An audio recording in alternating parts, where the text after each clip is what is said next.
Welcome back to Orange Hat Reviews, everyone. Hope you're all having a good day. Welcome back to Infinity Saga MCU Sundays, where me and the Hat Crew go over the Infinity Saga. We've done Iron Man, Iron Man 2, Incredible Hulk. We are now doing Thor for or next week is Captain America. Jeez, I suck at intros. But we also have a couple of guests this week because two of our main Hat Crew couldn't make it, and these two ventured interest.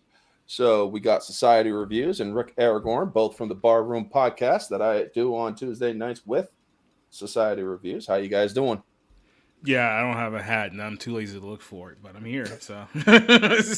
I wanted to know if I had to bring one. I have several. Only if you want, you can. But if it's not 100% No, if I required. had to bring one, No. And also with us, we got Ambassador from Ambassadorial Wing. How you doing? Doing just fine. Hey, everybody.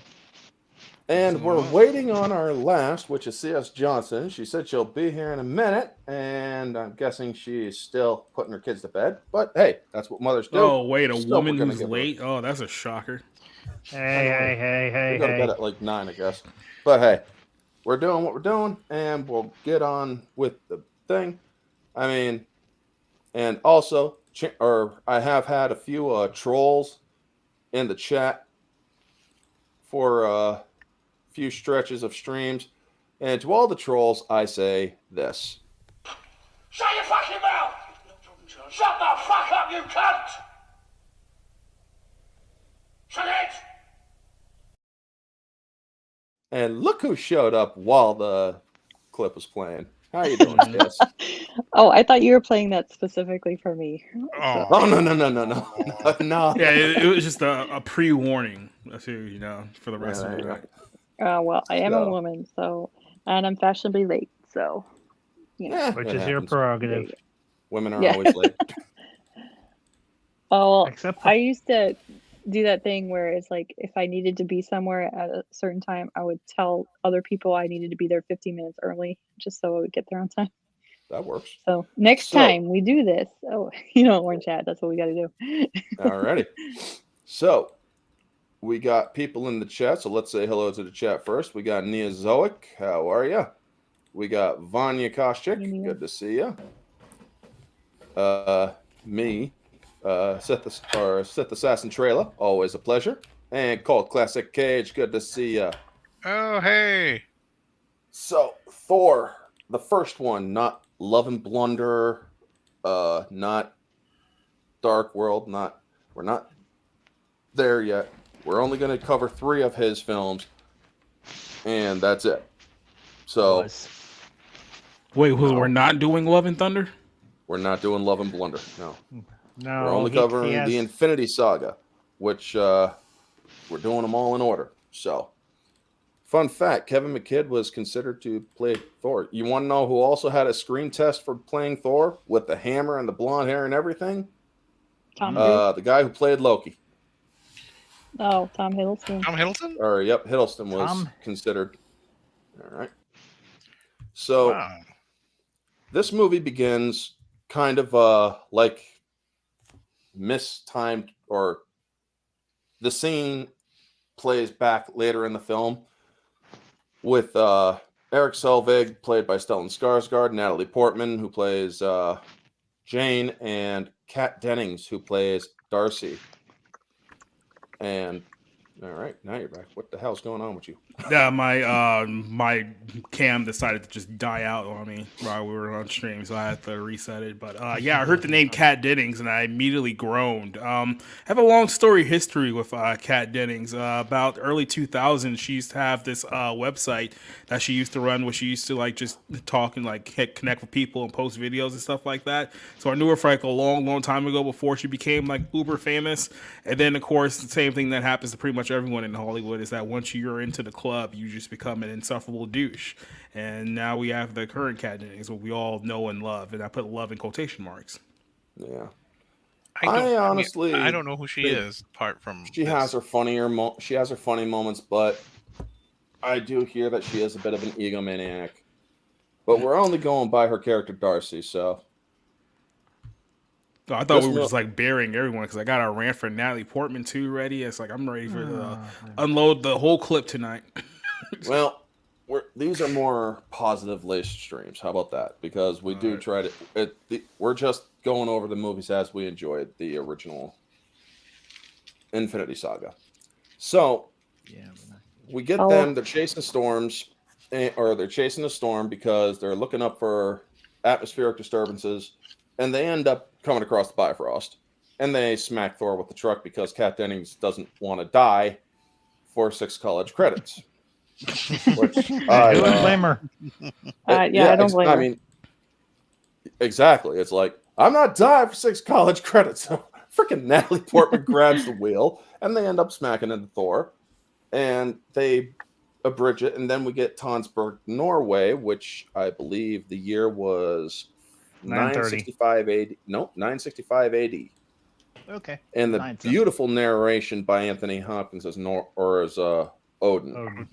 Mhm. I mean, when Anthony Hopkins speaks, folks, you listen. You are captivated by his voice. The chick from the new Peter Pan movie is like 30 pounds away from being like Darcy. I have no idea because I have no interest in Peter Pan. Well, this new thing of Peter Pan. When Anthony Hopkins speaks, men who suffer from ED are cured of it. That is one way to put it. I will say that his monologue at the end of The Father is one of the great pieces of acting that I've seen. Oh yeah, audiences were weeping. Is there like a role he hasn't nailed? To tell you the truth, no, he's nailed every role he's played. Even if the movie isn't that good, he makes it good. Wasn't he in that one of those Transformers movies as well? Like one of the late stage. Yeah, he was in The Last Night, and it's like, you know what? This movie might suck, but his performance is worth it. Well, he did do the voice of Laurence Olivier when they reinserted a scene from Spartacus. He voiced the Laurence Olivier character, and they managed to bring Tony Curtis was still alive, and I think I mentioned this earlier. So Anthony Hopkins could also do very good impersonations. I think he did one of oddly Katharine Hepburn because they worked together in The Lion in Winter. Nice. And so the frost giants come to Earth because, or as Odin is saying, once mankind accepted a simple truth, they were not alone in their universe. Some realms they believed to be home to their gods, others they knew to fear. And perfectly timed, they have the frost giants coming down with their frozen casket, and they attack Tonsberg. Now, one of the things that a lot of people have a little bit of squeamishness is when you see children die on screen. Mm-hmm. They didn't care because this was Paramount and they had no problem showing it. Because these people, make no mistake, people, when that casket was used against the people, they died because they were shattered, because they were frozen solid. And that little girl and her mom were frozen solid. So then the Asgardians show up and they cover the battle where Odin loses his eye to Laufey, and then he just uses the sweep of his spear to take out like almost the entire freaking Jotun army. And then we see him take the casket from Jotunheim, and they go to the Realm Eternal, Asgard. Now, folks, Patrick Doyle does the score for this movie, and I have to say, Patrick Doyle's score for this movie is freaking brilliant and phenomenal. It is a very repetitive tune at different tones throughout the film and different scenes, but it still works so beautifully when he is telling the story to young Thor and young Loki. And his wisest advice, a wise king never seeks out war, but he must always be ready for it. So we'll start with ladies first. C.S. Johnson, what did you think of I thought you were going to say Rick. He can I go don't know if second. Ricker should be insulted or I should be insulted at that. But Oh, I've heard worse. I've heard worse. I've heard that I'm replaceable. So there you go.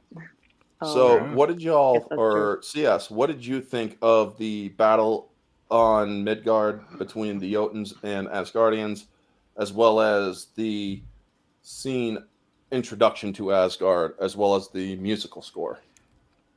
You know, I feel bad for saying this because, like, I like music, but I almost don't notice it unless it's bad. um, so you know, I thought it was pretty good. It's because I didn't see anything bad about it. So I guess that's the British. It was good by saying it wasn't bad. All right. um, I really kind of like this introduction because, like, I know like Thor's like Odin doesn't want Thor to like go to war or seek out war, anything like that, and you know that's what he's doing, and he thinks he knows best, and maybe it's because you know I am like the mom, you know. I see this a lot in my children. Is like my children want to believe that they know better than I do, but it's and I have to remind them. I'm like, look, I'm 30 some years older than you. You need to you know, you need to calm down. um, so like I think age and wisdom lends perspective to things that kids don't always see. And then of course Thor is very powerful. He's very capable. He's like a seasoned. I mean, he's very intelligent for like, despite what you know Ragnarok and Love and Blunder kind of portray. Yeah. So it is kind of um, it's a good way to kind of be introduced to him as somebody who gets kind of caught up in his own hubris. Um, I think part of the reason that Thor didn't like take off until later was because he's almost too similar to Iron Man in that respect. Is that pride tends to be their tragic flaw, All and right. I guess you know it's different. It's more of a fantastical setting versus a sci-fi setting, Yeah. but it was still Yeah. it's still not enough to differentiate the. I had the same problem with Doctor Strange, though. You know, it's like, oh, somebody's very intelligent, very accomplished, and they're too caught up in their own hubris. Okay, here we go. Yeah, it's almost like a rinse and repeat method with the MCU. Yeah. Yeah, yeah. So and I tend to be a contrarian, so that's why I think like when the MCU thing started to take off more, that's what I liked about Captain America more. Like that what was caused me to like him more, I think overall, is because he was basically a loser and he knew it and he wanted to be something greater. And that was kind of the opposite of these things. So All right. So, Rick, what did you think? Jotun or the battle scene, the score, introduction to Asgard. Well, yes. What from what I remember, and again, my memory is pretty sketchy. I don't think I've really revisited any Marvel movie after it came out. Mhm. So, but from what I remember, I liked the the visuals. I mean, I'm trying to remember the battle. I think it was rather dark, and I mean visually, not like. Yeah. And I do remember the opening now that you mentioned it with the van kind of crashing to Thor just popping out of nowhere. I thought that was a fun way to start the film. I don't know if the whole gist of the film, I'm sure we'll talk about this later, if the whole gist of the film was kind of to contrast Thor's rather stern, serious, and dare I say pompous worldview mhm. Hmm. with more grounded human wackiness. But on the whole, I thought it was well done, and I'm sure we'll also talk about this later. I I thought Kenneth Branagh as director was a very interesting choice.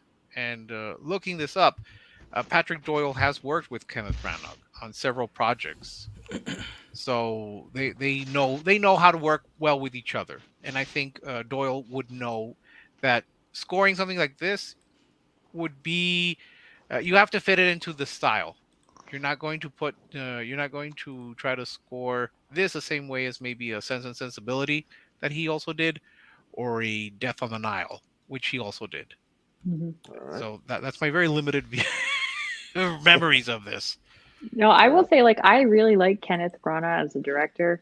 Maybe it's because like he did a lot of British English literature adaptations. Yeah, a Is lot that of right? Shakespeare.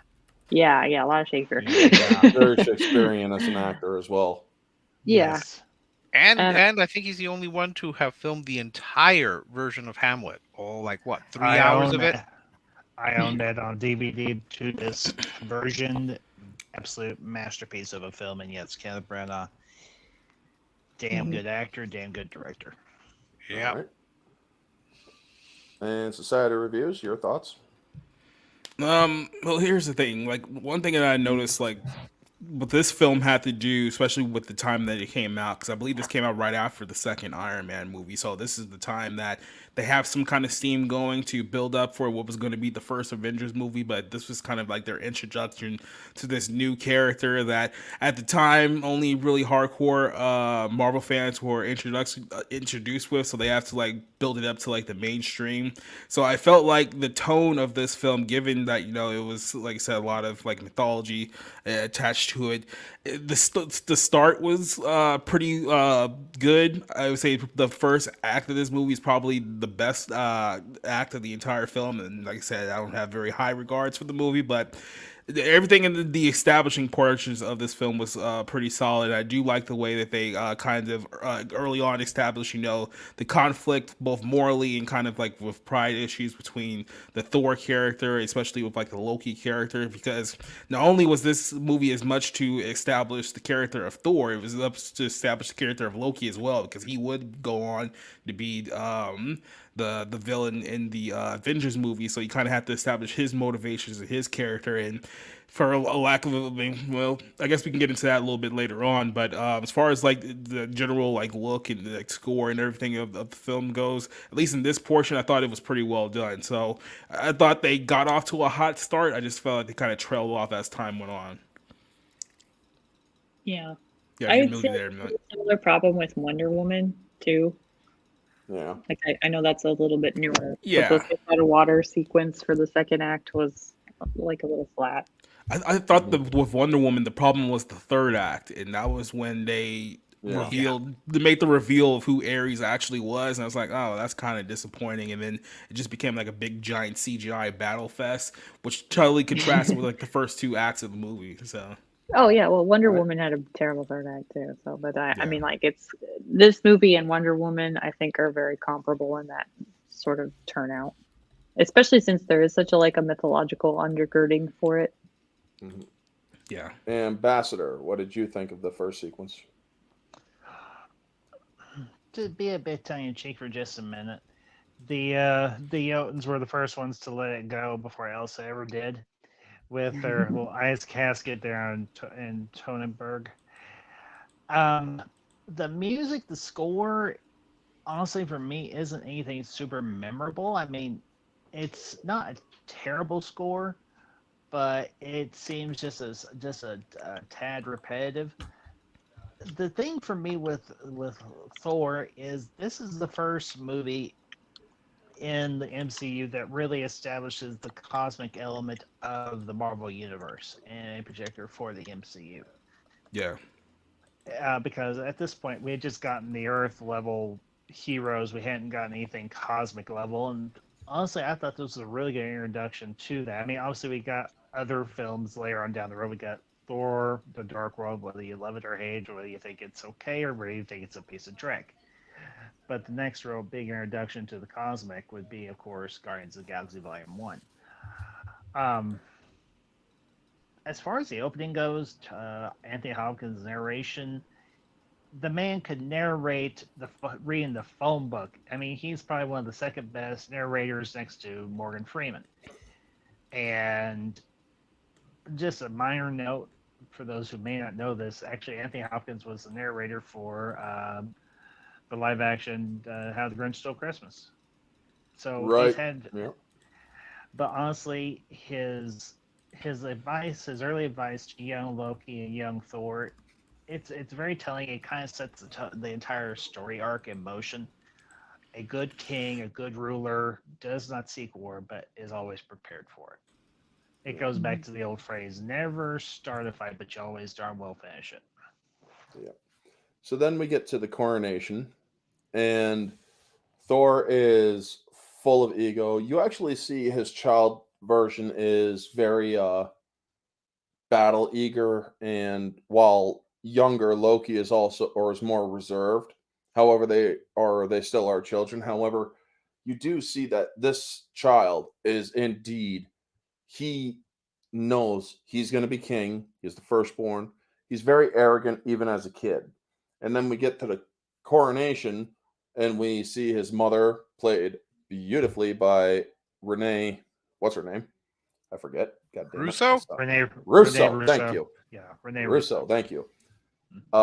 We got Jamie Alexander as Sif. Tadanobu Asano as Hogan was a great choice there. They originally wanted Zachary Levi as Fandral, but they couldn't get him for this movie, so they cast another guy that almost kind of looked like Cary Elwes, but it wasn't. The Joshua Dallas, because Joshua Dallas actually was in Once Upon a Time. He played Prince Charming. Nice. Oh yeah, he had Also, the second Thor movie, I think, because he was filming with them, right? Yeah, the the Warriors second 3 one had a had cameo. yeah, and then we had Ray Stevenson as Volstagg the Voluminous, and I gotta say that that was a perfect casting right there. Ray Stevenson for Volstagg is the perfect casting because he just plays the role so damn well. So we get this is Odin looking down on his son as he's ramping up the crowd, just full of himself. And then he goes into the coronation and we go down into Odin's vault. You see like a Rock of Ages, I believe, is one of the relics, an all-seeing eye, which actually turns toward the Jotuns coming in. And when the destroyer comes out to kill the Jotuns, you also see an Infinity Gauntlet with the stones in it. So it's like, oh shit. So yeah. And then of course they completely knocked that off when Thor 3 came around, but we'll get to that later. Yeah. So when Odin is giving him his coronation, he's asking, do you swear to preserve the peace? Do you swear to protect the innocent? And do you swear, his third one is important, to cast aside all selfish ambition and pledge your own or pledge yourself only to the loyalty of the realms? Meaning, are you not going to be a pompous ass and fuck up Asgard because of your warmongering? Mm-hmm. Well, he swears to it, and his father's ready to proclaim him king, except that the frost giants attack, and Odin Allfather is omniscient. He can see even with just one eye and hear all that transpires around him, much like another character, Heimdall, which we'll get into later. So the frost giants slaughter the Einherjar in the vault, and then Odin calls forth the destroyer. Gotta say, the destroyer was freaking badass. I really like the destroyer. Yeah. He quick and easily just dispatches these Jotuns. But by the way, just a good use of like the CGI in this early film, especially with a lower budget. But the fact that they could have very easily had went like Power Rangers, Mighty Morphin Power Rangers level CGI with a character like that, and to see that they didn't do that is kind of impressive. So.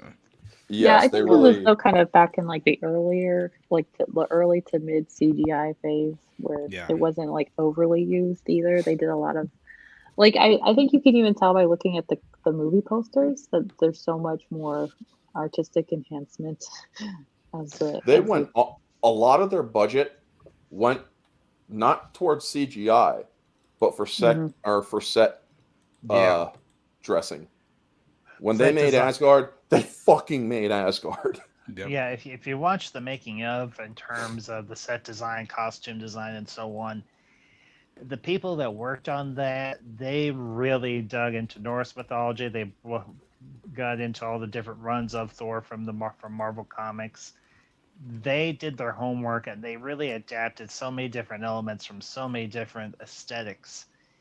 They did a great job. I mean, I noticed, I can't remember who said in the chat and everything, they were kind of bummed that he didn't use his helmet, he didn't wear his helmet past the coronation. Yeah. But honestly, the helmet they made for this movie for that scene looked good, looked really Yeah. good. There's actually a deleted scene and everything. We'll get to that when we get to that, where they're kind of picking at him about the helmet, particularly Loki. Yeah. But if you look at Loki's helmet, who's got the more preposterous helmet, Loki or Thor? At least Thor's is a little more well, not to be too punny, Reserve. low key. Yeah. Oh, Neozoic. Okay. Yeah. So But yeah, so what did you guys think? We'll start with Jake this time. What did you think of the coronation and the destroyer? Yeah, like I said, this part was probably the best part of the film, and I think the reason why that was the fact is because they had to establish this world right away. So there was a lot of world building in the early stages of this film, the first half here, and the first act here. And I think they kind of like presented everything pretty well. I think the characters played their roles pretty strongly. I think they did a good job of presenting the conflict between, like I said, the Frost Giants and the Asgardians, and it kind of sucks you into the world that they were creating here, like for this film. I think it played off very well. It's just that the second we left this world is where things trailed off. But no, this was I said I have nothing but praise for this opening sequence here, and getting people interested in the character of Thor, which is what this movie was meant to do in the first place. Yeah.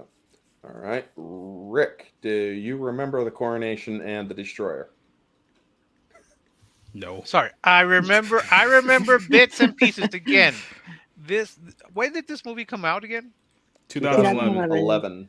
2011. 12 years ago. 12 years ago. So yeah, it's been a while since I've seen it. I remember it, and I thought the sets were well crafted. Certainly because you are trying to create this world. You're trying to create this universe that's supposed to be what is it? Very ancient and grand. So yeah, I give them props for that. I really don't remember much of anything else. I was like, again, I remember bits and pieces, and I will get to the part that I remember, the one part that I remember well, but probably for all the wrong reasons. Yeah, well, we'll get to it. I'll talk. I might talk more at length on that particular moment. All right. CS, what did you think of the coronation and the destroyer? Um, well, just to kind of tag along with what Jacob said, I like that it establishes the conflict really right away. I mean, and that's part of the reason that I think that the second act does tend to flounder, as Jacob said, is because like Thor himself is slightly confused, but like in the beginning he is this really like certain to the extent of arrogance and like overconfident sort of character, and you see his character wildly shift as the settings shift and come back down to earth, and I think that's probably the thing that like really it's one of those kind of like lock-in moments where it's like, oh, this is who he is, and good action tension. Everybody is emotionally invested in seeing where this is going. Okay, it's only when like I said, he starts to flounder in his own certainty that the plot kind of goes along with it. And this is kind of goes back to like the ancient sort of things, where Aristotle's arguing about plot versus character and stuff. So, All right. yeah, And elements of writing. Ambassador, your thoughts? Coronation, destroyer. the coronation, it's a very good scene, but there's actually a deleted scene that leads into it that I wish they had left in. And it involves Loki and obviously Thor and everything. And they're in a hallway. Thor comes in. He has a drink and he smashes the cup into a big pyre and says, "Another." it was a bit it was a bit too goofy, but at the same time, it sets up his personality early on. But the thing about Thor is, as the movie goes on, I'll focus on this scene, and particularly the lead scene. Thor's and Loki's relationship is very complex because here you have two polar opposites. One's very brash, one's very big, bombastic, extroverted. The other one is more introverted, but also he has an ego of his own, but he plays it more low key. Again, no pun intended. And you see that in that deleted scene where Loki turns a goblet of wine into a bunch of snakes and scares one of the servants there in the hallway. And Thor kind of berates him, but there's a nice moment at the end of this scene. And Loki says to him, I'm kind of paraphrasing, we might be different, but you are my brother. I am proud of you, and I am happy for you today. And I think that sets up a little bit more of Loki's fall and Loki's spiral into his own just self-destructive tendencies as the movie goes on. Although when we come to it, I do have some more comments and everything. But as far as the event, the destroyer killing the Jotuns, the thing I liked about the destroyer the most is the fact that they stayed accurate to the design of that device in the comics and everything. And the CGI for the time, and even now watching it on Blu-ray, it holds up. It holds up very, very well. That's what happens when you get a full-fledged effort put into a movie. You know, when you have people who actually care about what's on screen. Glad I hit the mute that or at the right second because you guys would have blown your ears out for that one. Whew, just sneezed. So It's that time of the year. yeah, except I don't have allergies. That's the thing. All right, so Thor, Odin, and Loki all come in to see what happened. And Thor obviously wants to go to war over it. But Odin, being as wise as he is, he's like, this was the act of but a few doomed to fail. What action would you take? March into Jotunheim. You're thinking only as a warrior. He's trying to tell his son that this is not how we're going to do it. But his son is like, as king, but you're not king. Not yet. Because he didn't finish the coronation, remember, folks. He didn't proclaim him king yet. So the wounded look on Chris Hemsworth's face just said it all. It was absolutely perfect because it's like, that is just the perfect expression. So It was literally a know your role and shut your mouth moment. Exactly. Mhm. Exactly. And then you see him tip over tip over the food table, and Loki, with his manipulative ways, he's like, I think you're right, or I think you're right about Laufey, about Jotunheim, everything. Or if they made it past our defenses this time, what's to say they're not going to do it next time? Next time with an army. And then he's like, there's nothing you can do without defying Father. Well, of course, that gives him his freaking idea. And the Warriors 3 come in, and Volstagg, when he's like, what's this? They actually extend the scene a little bit in the deleted scenes where he's mourning over the food being tipped over because this is Volstagg the Voluminous, he with his endless stomach. And I'm like, oh my God. Because he basically, during this whole scene, makes a freaking sandwich like this, like above my head to the table. And I'm like, how the hell do you make that thing out of crackers that goes all the way, that's like 2 freaking feet high? But also you see the progressivism without the progressivism, or without the narrative of who proved wrong all those who scoffed at the idea that a young maiden could be one of the fiercest warriors ever known. And I love Jamie Alexander. I did. True, but I supported you, Sif. And Hogan, who a lot of people don't realize, he's not Asgardian. He's from Vanaheim. Yeah. But Mhm. he also he hangs out with the Asgardians because he's earned his place among them. And Just real quick, I was going to mention something about Sif. I'm kind of surprised at how Marvel, in general, especially with the current push towards more female characters, just completely disregarded Sif after like the second Thor movie. Like there was really no attempt to make her a more predominant character at all in this series. And then, like I said, the movie that which we're not going to talk about made her even more of a joke. So yeah, I'm kind of surprised they gave up on her so quickly. They misused her she got busy doing Blind Spot, the show where she had all the tattoos on her. Yeah. And that's one of the reasons why she was kept out of the MCU so long. She made a bit appearance in Agents of S.H.I.E.L.D. as Sif to bring back their version of the Enchantress. However, that was it. And then they misused her in Thor Blood and Blunder. But I do like how they prepare to go to Jotunheim. Now, there is a scene between this scene and where they go to see Heimdall where they're actually getting on their horses. And in that scene is where you see Loki talking to one of the guards. Now, he explains what he does after they come back and everything.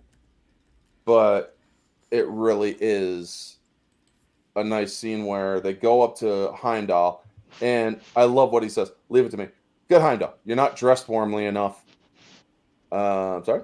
Do you think you can deceive me? Because this is Heimdall. For those of you who don't know, he is the all-seer and all-hearer. He can hear and see across the freaking universe. Dude has omniscience. Or half of omniscience. But basically, he's kind of like an all-father. Now, yes, he was black. But honestly, this was during the whole when race swapping wasn't done because of bullshit. This was actually a good casting because honestly, Idris Elba played the role very well. Now, one of the things that I noticed, I'm not sure if anybody else noticed, did anybody else notice that they actually pitched his voice down in this film? Yes. All right. Yep. So who else noticed that?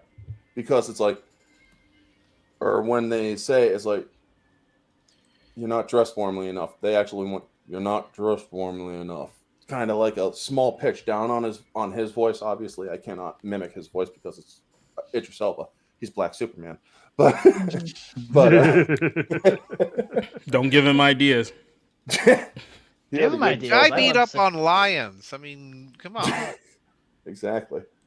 And so, what did you guys think of Heimdall, especially when they also established the rules of the Bifrost? Because I love what he says. He's like, "Be warned, I will, I will keep my oath as gatekeeper. If your returning to Asgard threatens, or if your return threatens Asgard at all, I will leave the bridge closed to you, and you'll be left to die on the frozen wastes of Jotunheim." I mean, Heimdall's character, what do you all think of Heimdall? And the Warriors 3?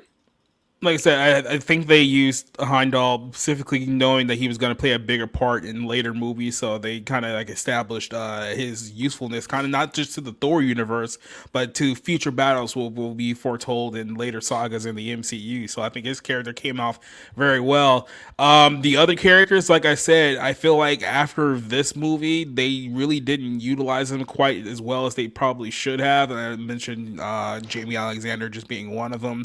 Ray Stevenson is another one that kind of they kind of disregarded. So it was like they were great establishing him and establishing them in this film when they knew that Thor was the main focus. But then it was like, okay, now that we established Thor, we're going to put him with the Avengers, and we don't really need any of these other people. So we're just going to push them off to the wayside, which is probably a dumb idea in the grand scheme of things. But yeah, I think Humdor was definitely the best one out of this subset of minor characters that you see in this series. All right. CS? Yeah. Maybe. It's getting up to bedtime. I will say, like, Idris Elba is one of those actors that you could if I could cast him as myself or me in a movie, I'd definitely be okay with it going with Idris Elba. Wow. So, I'm not sure he'd be up for that. Why um, not? I mean, we had I kept saying, remember, we had a black actress as Anne Boleyn. Why can't a black man play you? I don't know. I want to know the answer to that, frankly. But and that's part of the reason why I don't think like the early way, like the race swapping characters were as big of a deal, maybe because like a lot of it was to bring in the essence of character, and I think Idris Elba has a really good commanding sort of presence, and the power associated with the Norse and everything. It would be a good match for his charisma level, you know. Um, and I think it's only really gotten more politically charged because of the rhetoric surrounding certain things in the other arenas of cultural life. Especially since, like, for people who are not familiar with the character, they, you know, I don't know. I can't imagine anybody, like I said, being insulted at being like having Idris Elba cast as this. You know, if they did somebody like a lot sillier or something, you know, or somebody that you can't take seriously. Yeah. You know, like if this was Kanye West's like introduction. Yeah, we're gonna cast You know. Chris Tucker in this role. Right. Yeah, definitely not. Yeah, I think, well, there'd be so many Ruby Rod vibes overtoning that one too. So it'd be a little bit more problematic in that way. Like this is Now not a you clown. say it though, I do kind of want to see Chris Tucker in this role, specifically trying to play Chris Tucker. Well, you know, like Hela was Thor's like locked up sister, right? So maybe Heimdall has his own other siblings too. Like I think Neo even said that Lady Sif. Sif was his sister. Yeah, In right. the Yeah, in the in his comics quote. and as well in the mythology, they are brother and sister. See that you can make a whole sitcom off of that.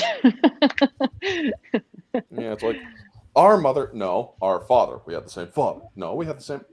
Who the fuck cares? I gotta go to work. Right? Don't mess up I the gotta place. go to work. Gotta go watch the realms. You No parties. just slice some shit up. No parties. Yeah. um yeah. But I do think if you can keep things to look like characters, especially since like this is like a historical sort of people, it would have probably been better. Who like a good like who would be a good person that would have been a good character to cast for him? Do you guys think? Honestly, Maybe. I think Idris Elba was a great. What about like Arnold Schwarzenegger, since he's got that No. muscle? No. Fuck no. Fuck no. Arnold Schwarzenegger does not belong in the MCU. John Cena then, or we could get that would have been Dave Bautista's better. Yeah, since I there mean, you need maybe- like a big hammer heavy sort of guy for this, right? So You need somebody not too imposing physically, but somebody who does have a very stoic bearing. right. And honestly, I'm drawing a blank as to any actor who does have that kind of. Yeah, and I think that's kind of like the other thing, like when people talk about like race swapping characters, I mean, like sometimes genuinely some people are the better character for it. I mean, like with the Cleopatra nonsense, obviously this is like you need somebody more historically right for the part because it's history, you know. Yeah, right. Well, we're definitely not going to segue off to that. So Yeah, okay. But yeah, we're not like touching that. We could like I touch said, that though, on like- Bar Room tomorrow night. Or yeah. Tuesday night. Tuesday. Yeah. But I mean, like, then that's the thing too is like, can you find me a better person that would be better for this role? That They went on looks more merit, like a and that's what character. worked. But So- that's why it works. Exactly. You know, the few things that I remember is Idris Elba as Haim. No, I'm sorry, I'm not gonna pronounce the name right. All I can Heimdall. say, Don't even try. Hamdall. Yeah, Yeah, whatever. Gatekeeper man. the gatekeeper. The I'll go with gatekeeper. the gatekeeper. I will say that I thought he was excellent in the role. I thought he was perfectly cast, and I know that there was some controversy. I know some people. I still know some people who are like, but he's supposed to be white. I mean, well, yeah, but he's also Idris Elba. Uh, Why do you think he is specifically wrong? I don't know if that was in the back of their mind, though. Oh, you see, the reason he was cast is because he's Idris Elba and he has a very good reputation of being a very good actor. He wasn't cast so that little black boys could imagine themselves being the gatekeeper. Yeah. Seeing themselves. The That's what they Asgardian aspire. balancer. That's what they aspire to He be. looks just like me. So now you can be out there, pretend to defend Asgard, and be the first line of defense before they run off on that rainbow road. I All I can tell you is that I thought he was good. I didn't see an issue with casting him in the part, because I don't think it has to be so specific in terms of race and gender. I mean, it would have been maybe radically different if you had. I'm trying to think of like whom you could have cast. Like if you had cast Jada Pinkett Smith as Heimdall, then maybe we would have had some kind of Well, problem. and I think Well, there are yeah, it would have been a castings twig. like I think Yeah, there are yeah. race swap sort of castings that are done in like almost like bad Twitter faith, like Well, that would have nowadays they been are. yeah. They've taken a kind of sinister turn where it's like we need more representation, and it's like, but this is like not the way to do it. So hmm yeah. And Yeah. just as a fun fact, it turns out that he had just gotten off of working on another Marvel movie, which was the Marvel Knights segment of Ghost Rider Spirit of Vengeance. He played the crazy French Algerian uh, guy on the motorcycle that loved to drink. We all know that don't count. not until they show up in Secret Wars, and then we get like Nicolas Cage making his return to the MCU Oh, I as would Ghost love to. Rider. I want to see I'm sure Ghost there's gonna Rider be better ways, officially but in the MCU, not the Agents of Shield, but I would love to see him. Well, I would have loved to have seen him in the Infinity Saga MCU because no, he would have taken out Thanos pretty much too damn quickly. I mean, this is a Ghost Rider can take out people like Galactus, folks. So I can understand why they wouldn't put Ghost Rider in the movie. yeah, Yeah, they they want already to make got it too too many plot easy. holes and inconveniences to deal with on their own. Well, they So, could just dismiss it by saying it was all a dream. Mm-hmm. Ambassador, thoughts on Heimdall? Let me say something right at the go. I don't care if a character is race swapped, so long as the actor or actress can play the part well. All right. I'll As agree far with as that. Idris Elba goes, he kicked ass as Heimdall. I Oh, thought his three and a half appearances, because he did appear at the beginning of Infinity War, hmm but he was He more was also prominent in in Age of this. Ultron, Infinity Yeah, War, yeah, uh, Ragnarok, yeah. and Dark World. So there's like Well, yeah. 5 or 6 I'm talking about appearances. all of his appearances, but this first appearance established his character, established what his character, his what he was there for specifically. He was a bit of a plot point character, but at the same time, he had his own agency, hmm and I thought Idris Elba, his performance was right on point. I mean, I'm not super familiar with Norse mythology, but as I understand it, they kept the elements from the mythology that were needed for the story and also for the characters. The rest they just kind of go, we're not gonna worry about this. Yeah. Which for the sake of the story is warranted. But yeah, I had absolutely no problem with Idris Elba as Heimdall. All right. So then we get to Jotunheim, and Thor's confronting Laufey, played by the brilliant stage actor Colm Feore. Mm-hmm. I mean, this dude plays freaking villains pretty damn well. Yes, he Uh, does. he also plays, well, most of the roles he has played are villains, but he also does play a couple of characters that are not such really villains. I mean, I've Pricks. seen him in Oh yeah, that's Emily Rose, but he wasn't really a villainous character in that. He was just a boss that threatened to fire one of the lawyers.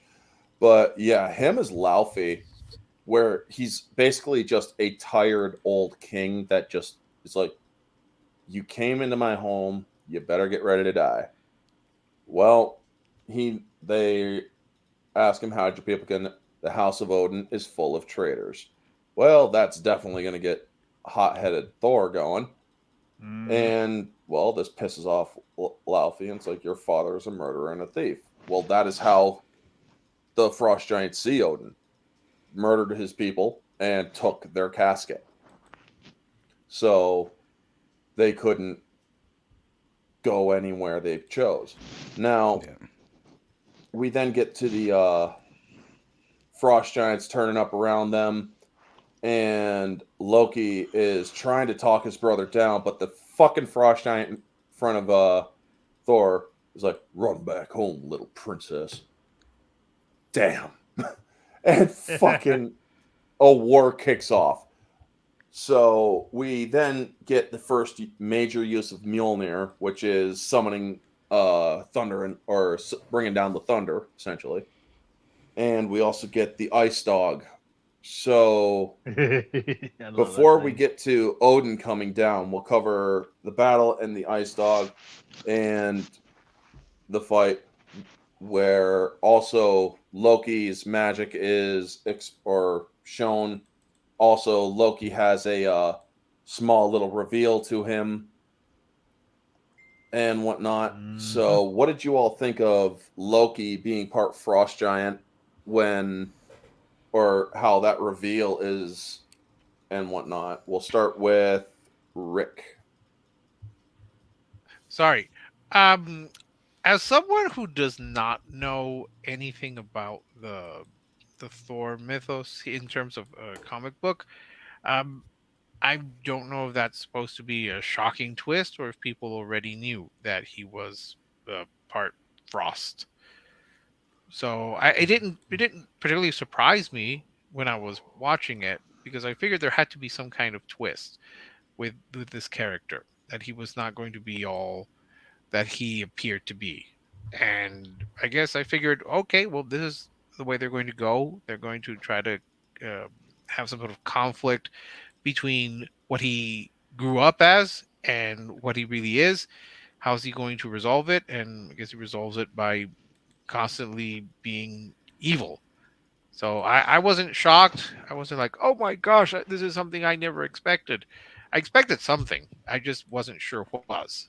And yeah, that's my sole take on it. Running away? Well, he's not the talking most to noble CS. of people. I was talking to Oh, CS. Oh, Yeah, no. yeah. I Oh, was gonna no, say that that was Loki. understood. Loki is not like the most. I figured he's not the most noble of characters. No, he's a So- deceptive little fucker. Exactly. Yeah, he's literally the god of mischief. So I mean, it goes There you without go. saying. There you go. Mm, So, yeah. Yeah. All right. What'd you think of the ice dog when the ice dog came out? That big old monster. Or you asking me or Rick? Yeah, you're asking. Who are you asking? Yeah. Rick. Everybody.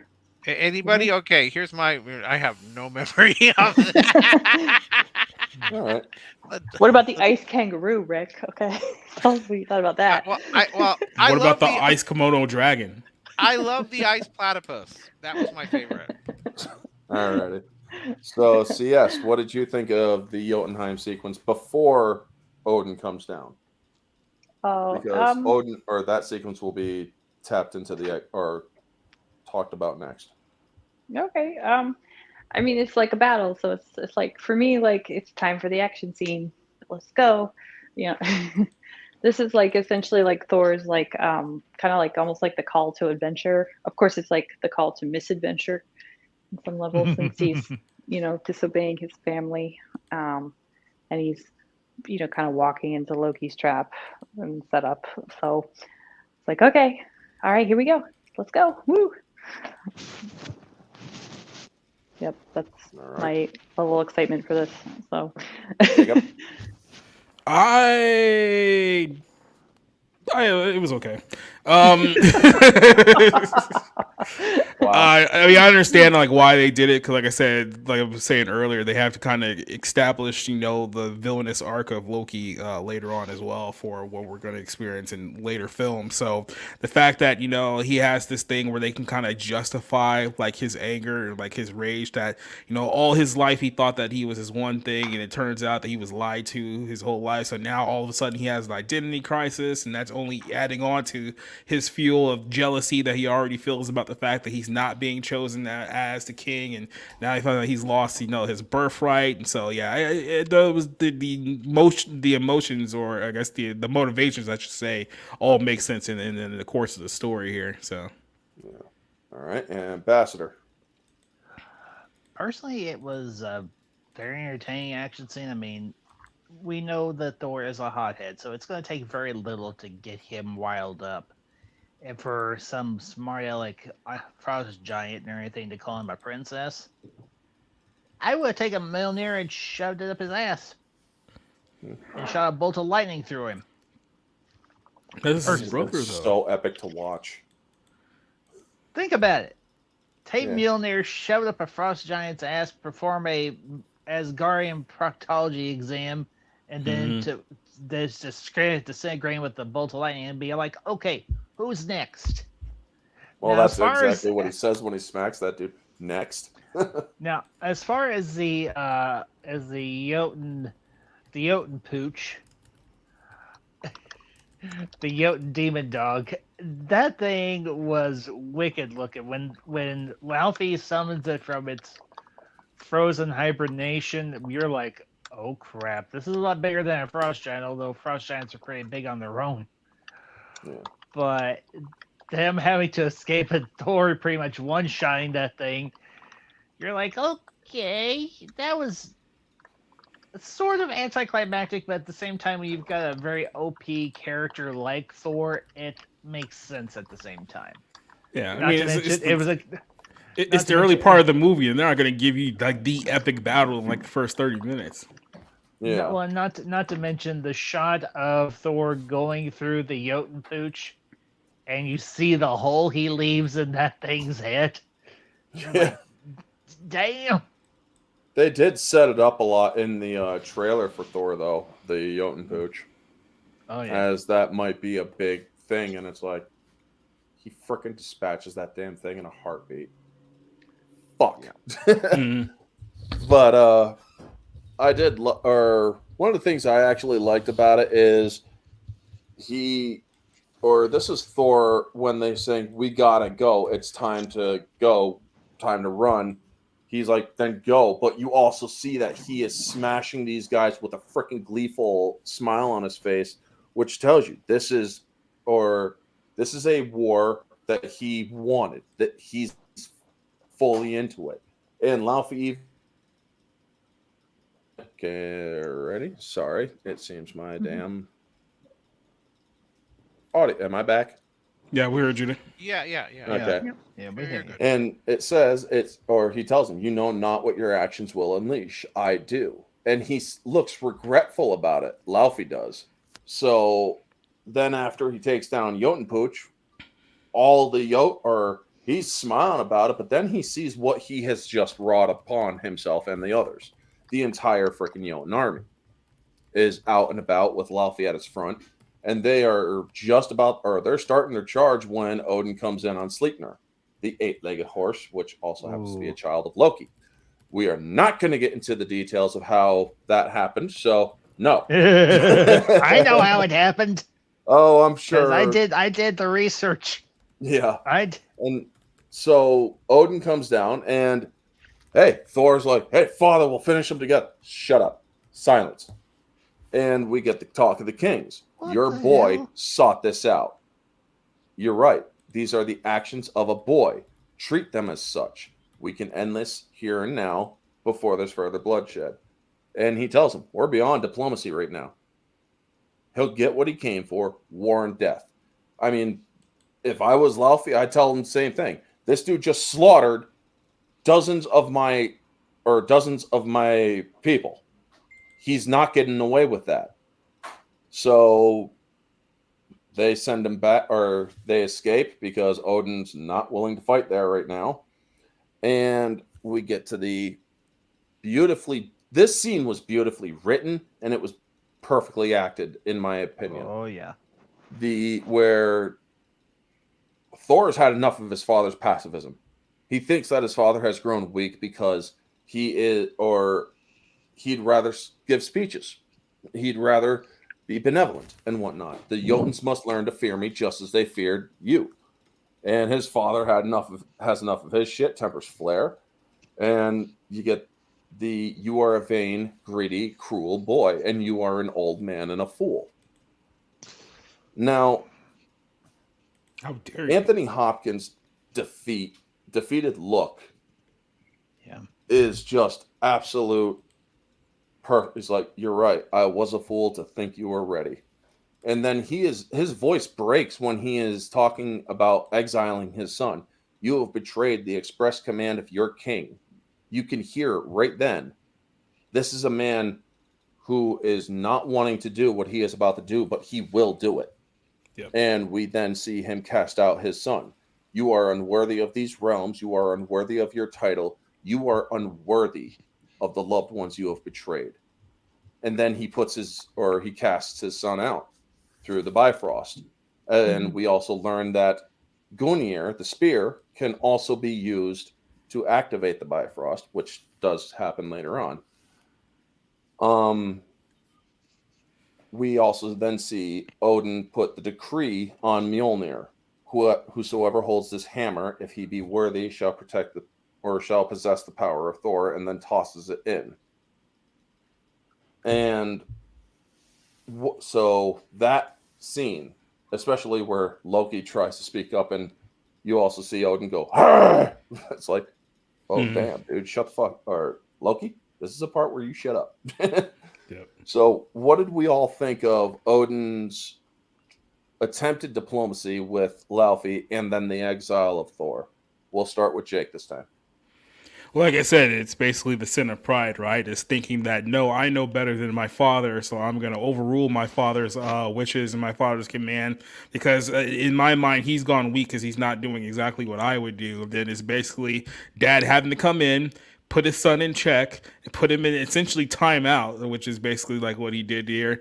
And then, banishing him till he learns his lesson and learns that the errors of his ways. And I thought that was a pretty solid way to set up essentially Thor's quest to return to worthiness. So, yeah. Mm-hmm. All right. CS. Oh, I love this because I love seeing I think as a parent, this has a particularly, heartwarming appeal to me. It's like, oh, yay.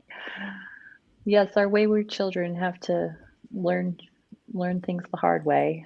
So, for what it's worth, too, I don't think like tough love is as popular as it ought to be in some level. So, it's kind of nice to see, like Anthony Hopkins, Odin is like firm on diplomacy with the enemy, but he has to take like kind of like a hardline approach with his family. So I like the juxtaposition. All right. Rick, do you remember the scenes? Yes, I do remember this one, and it's impressive because Anthony Hopkins, to my mind, is playing this pretty pretty straight. Because sometimes when you get I don't want to say well established, but you get a renowned actor in a part like this, there's always that danger that you're going to slip into camp or farce and not take it seriously.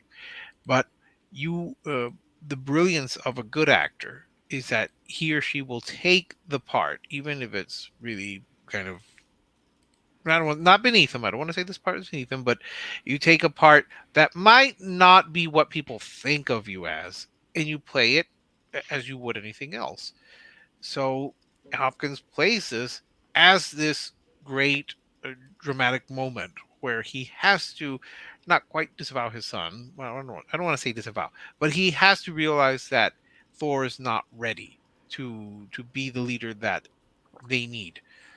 Yeah, it's painful because it is also his son, so he has to remove him from his presence, and that's a sign of both a great actor and I would say Kenneth Branagh also understands. But they both have Shakespearean backgrounds, so maybe that's why they were able to play it and direct it as well as they did.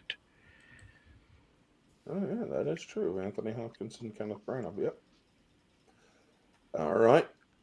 Ambassador, thoughts on the failed diplomacy and exile? Laffy is right on point. He's like, hey, your kid came here. He came into my backyard. He started a bunch of trouble. He killed a bunch of my subjects. He asked for this. He came looking for trouble, but he came to the wrong place to look for it. And Odin does his best to try and get him out of it alive, but he's like, all right, screw it, bye. And they zip back to Asgard. The scene there in the Bifrost chamber, it's gut wrenching because here you have a rebellious son who does love his father, but he's got his ego is in overdrive, and he's forgetting who his father is and what his father means to him. Really. And you see it in Odin's face. It breaks his heart to do this to his kid. I mean, for any parent, it breaks their heart to have to be as stern with their parent as Odin has to be with Thor. But there has to be consequences for what Thor has done. It can't just be a slap on the wrist. He has risked all-out war between Asgard and Jotunheim, and not to mention that, but the rest of the other realms. Mm-hmm. And Anthony Hopkins, I imagine he probably channeled some of his own issues with his kids, because as I understand, he does have children. So he's probably had blow-ups like this before with his own kids, and he probably had to go back into that from his own life experience and channel it here. Because you just can't pull a performance like this out of your butt. You've got to have a good script, but you've also got to have at least a touch of real life experience dealing with something like this, a situation like this. As far as the enchantment on Mjolnir, it's the plot device that will ultimately get Thor to see things in a more balanced light. Get him to remember who he really is, and also to become a better person ultimately. Yeah, as I often say, something will happen if the plot requires it to. Now, Ambassador, there was something that you said that made me think. Look, Odin is not just Thor's father; he's also his sovereign. You know, he Yeah, is that's still the true. king. So this act is really not just his father being upset. This is the king having to Yes, deal with an an insubordinate. unruly subject. Yes, Yeah. yes, an insubordinate subject. So he has to mete out some punishment. So it's not so he has that double burden of being the Oh father yeah. and being the sovereign. You have to Yep. take a firm Yeah. stand. Oh yeah. And there is a deleted scene between him and Frigga where she tells him to bring him back.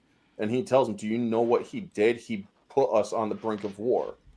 And she's like, well, I wouldn't. And he then asks her, what would you have done? I would not have exiled him and taken his power on a world full of mortals. And so she tries bleeding, bring him back. And he's like, no. Thor's fate is in his own hands now. Yep. Essentially, Thor needs to learn this lesson. He needs, or he cannot come back until he is ready. And to be a king, you cannot just be a warmonger. You have to No. be humble. You have to have humility. You have to know and have the wisdom of knowing when not to fight. And that is a tonal shift that I actually do like, how he has to learn these different things. I mean, technically, you So can be a warmonger, but history shows that it has exactly ended very well for guys who went in exactly. that direction. I mean, or because Odin does know this, as we learn from Ragnarok, this is what happens when, or nothing but war, we need something more than just war. So, yes, he casts his kid out because his kid right now is not just started a war, but he is also the greatest threat to Asgard as a future king because he or Odin sees much of his younger self in Thor. Because Odin was a warmonger at a point. Now, we then are now caught up with them running into him with a van and then tasing him, like because he lost his hammer and he's mortal. And I like how they're driving off, and that's when you see Mjolnir make landfall. Now, the hospital scene where you see him fighting a bunch of freaking guards. You're no match for the mighty. Yeah. Yep. It's like, yeah, you're no match for the mighty needle. Hmm. You're match for the mighty Thorazine. We got another tweaker. Yep. And Oh, so you needed the Jane and comedy them bits. are going over the uh Data. the data, and they see that he, in one of the pictures that Darcy points out, he is actually in the cloud. Well, funny thing, if you actually position the cloud or that picture, and then when they cut to Thor, Thor is right where his shadow was in that picture, which is a pretty eloquent way of cutting. We also see that Thor, or at this time, Loki is wondering about his hand while the Warriors 3 are talking about what happened, of how at least he's banished and not dead, which is what would have happened if Odin hadn't, or if the guard hadn't told Odin where we're going. How'd the guard even know? I told him. The fuck, Loki? Well, I saved our lives and Thor's. I didn't know Father would banish him, but hey, I love my brother as more dearly than any of you, but is that what Asgard really needs from his king? He's dangerous, he's arrogant, and whatnot. And then we see Odin confront Loki as Loki's grabbing the son of a bitch. Phone is just phone is just blown up. Anyway, It's always when you're busy. right? But that so we learn the truth of Loki and Jotunheim, that he is actually Laufey's son. He is Loki Laufey's son, as they do in the Norse naming. And that scene of Loki as a baby is so, it's just, how did he change from a human? Was it Odin's magic, or what was it? You know? It does make you wonder. And then The answer is not important. it's true. It's Nothing not, will but happen it if is the something that I plot do know. requires it to. There you go. So then we see that Odin collapses, and we're like, okay, is this guy sick, or is he dead, or what the fuck just happened? So we are brought aware to the Odin sleep. So Thor at the hospital and the reveal of Loki being Laufey's son. Thoughts, and we'll start with Ambassador this time.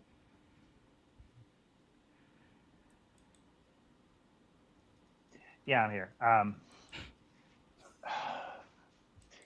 That whole sequence there in the vault with Loki just, touching the Jotunheim casket, and the blue skin reappears, and then you see the reveal of him turning around as the argument between him and Odin intensifies. I had a very similar experience. I won't go into great detail here, but Loki is one of those characters from the MCU that I identify with because I myself was adopted. And I had a very heated conversation when I finally discovered that years ago. And granted, it turned out different between me and my mother, but I understand where Loki's coming from. And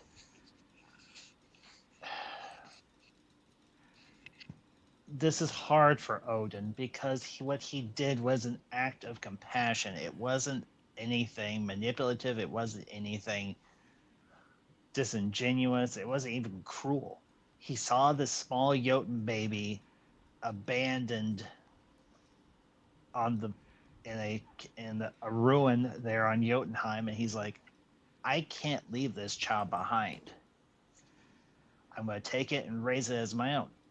Now, should him or Freya had told him sooner that he was a Jotun, a full-blooded Jotun, yes, they should have. But at the same time, I can understand their reasoning why, because it was very similar to why my mother did not tell me that her and my father adopted me. They were afraid that I would turn on them or I would be resentful of them, which is what happens between Odin and Loki, and also to a degree Freya. And, it's too much of a strain on Odin after the situation with the Jotuns, after exiling Thor, and now this. Odin, obviously, he's not a young man, clearly. So he does have to go into the Odin sleep periodically to rejuvenate himself, but all this strain on him, it's just too much. And you do hear the panic and the desperation in Loki's voice when he's calling for the guards, because I think even deep down he realizes, oh crap, You overstepped. I may have just killed Odin. Yeah. And even though he does have hurt feelings towards Odin, which are justified, at the same time, I don't think he ever actually intended Odin any harm. Yeah. I genuinely don't. Now, I could be wrong. So he says. Look, I get the whole building up as a villain for the first Avengers movie, and that's granted. But I don't. There are scenes, deleted scenes, and scenes later on in the other movies that does paint a broader picture of Loki than just as a pure villain. He is not a pure mustache twirling, my destructo ray will soon destroy Metropolis type of villain. He's wounded, he's broken, he's lost, and he gets used at times by others because of all those issues. But I genuinely feel that he did care for Odin, and obviously he did care for Frigga, and he did care for Thor. But as for the plot of this story and future events, he has to be kind of the bad guy of the situation. You have to have a main antagonist. Loki was the main antagonist here. That's actually a decent thought from a member of the Hat Crew who's lurking and whatnot. Right, Kitty? Hey, right. I always thought that Loki looked human because he came into contact with godhood divinity. He's always been a shapeshifter, so he naturally mimicked what he came into contact with as a baby. That's actually something that potentially makes sense. Yes, it does. So, Good job, Brett. after Jane and them smack him with the truck again, and we see a hillbilly on his way to the crater. One of the things I do love about this scene is if you pay attention, as soon as this guy grabs Mjolnir, it starts to hum, as if testing to see if this person is worthy as the Allfather decrees. And that is something that you will actually notice a lot throughout this film, is that Mjolnir is semi-sentient. It actually does have a way of recognizing what is going on around it. the same when we get to the scene of the fight in the crater. When Thor is approaching, Mjolnir is casting the storm. Mjolnir is humming with excitement. And we'll get to that when we get to that scene. So we then see. Oh, wait, we already covered that. Or then there's the fun at the crater because we did kind of go out of order with the folks smacking him a second time. And the Stan Lee cameo, where they're trying to pull Mjolnir out before Coulson shows up, and frickin' Stan Lee pulls the entire back end off his damn truck. It is like, did it work? I'm thinking to myself, okay, that is the perfect Stan Lee cameo for this film. I don't think they could have done anything else in this film with a Stan Lee cameo that would have been as funny. I mean, unless Stan Lee just stepped in front of the destroyer and said, "Get the hell out of here," and the thing suddenly listened. But, what did you all think of Mjolnir? Do you think, or do you agree that Mjolnir has a sense of sentience, and as it hums when this guy is or trying to lift it and whatnot, as well as what did you think about the Stan Lee cameo? We'll start with Rob if he's still there. No, I think he Rob? set out for a second. Or Rick, sorry. God damn it. Yeah. Sorry. No, when you said Rob, I was like, no, I don't think he's here. I do that all the time between Rob and Rick. I'm sorry. That's all right. I know they look apart. Well, Oh, he is- you're gonna have to apologize to Rob later. well, no, he's a quarter Mexican, so it works. I'm probably just slightly more cuddly than he is. I'll just say that. What was the question again? I got lost on the. What was the Stanley- Stanley cameo? Stan What Lee did you think about it? cameo and the people trying to pull the hammer out. All right. Well, with the hammer, again, not being well versed in MCU lore, I was just reminded of the Sword in the Stone, where you're supposed to find the pure of heart. Only the pure, the true king could pull The the worthy. sword from the sword. Yes. Mhm. Same thing here. You have only he or she, I presume, who is worthy of handling the hammer can actually pull it out. So those were my thoughts. As for Stanley cameo, look, that's what a lot of fans look forward to. I'm glad they gave him a nice, funny one, Mhm. but yeah, it was pretty much a standard, and I think people wait and wait and wait. That's why Hitchcock had his cameos early on in the film, so people wouldn't be waiting for them. But here it's slightly different because that's part of the fun. You just kind of wait where he pops up, where they can get him in, and they got him in kind of a amusing moment. So I give them credit for that.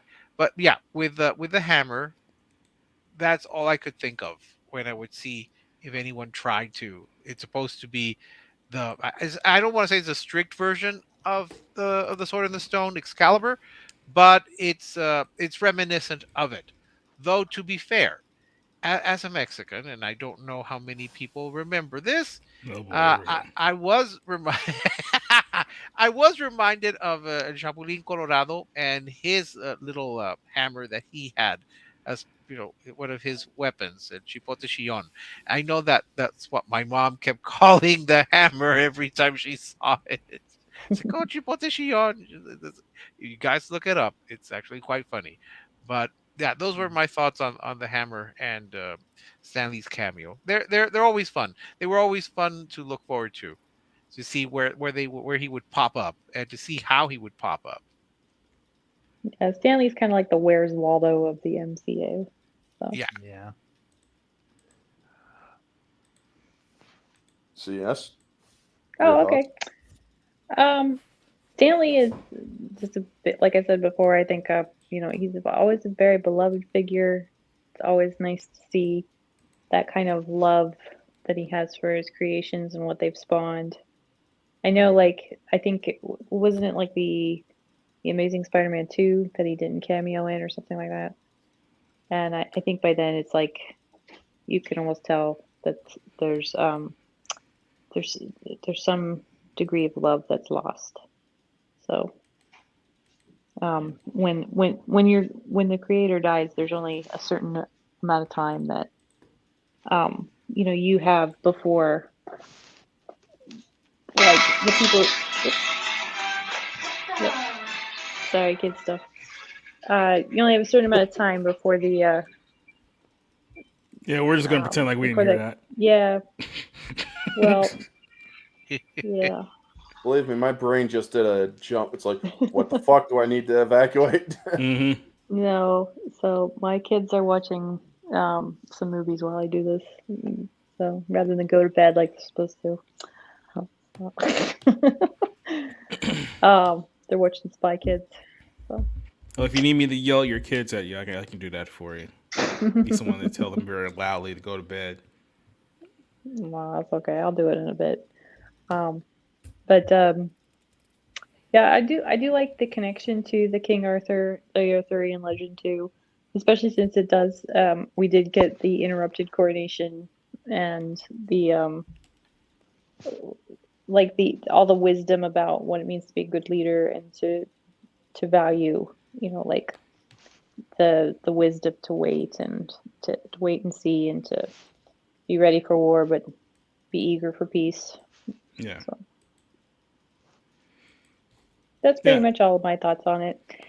I said I think this film did a good job of setting up the whole thing with Mjolnir. Then, of course, later films completely pissed on everything that this film sets up. So it's kind of hard to justify it with the big timeline of this overarching soap opera. But I mean, I guess for this movie they at least tried. So there's that.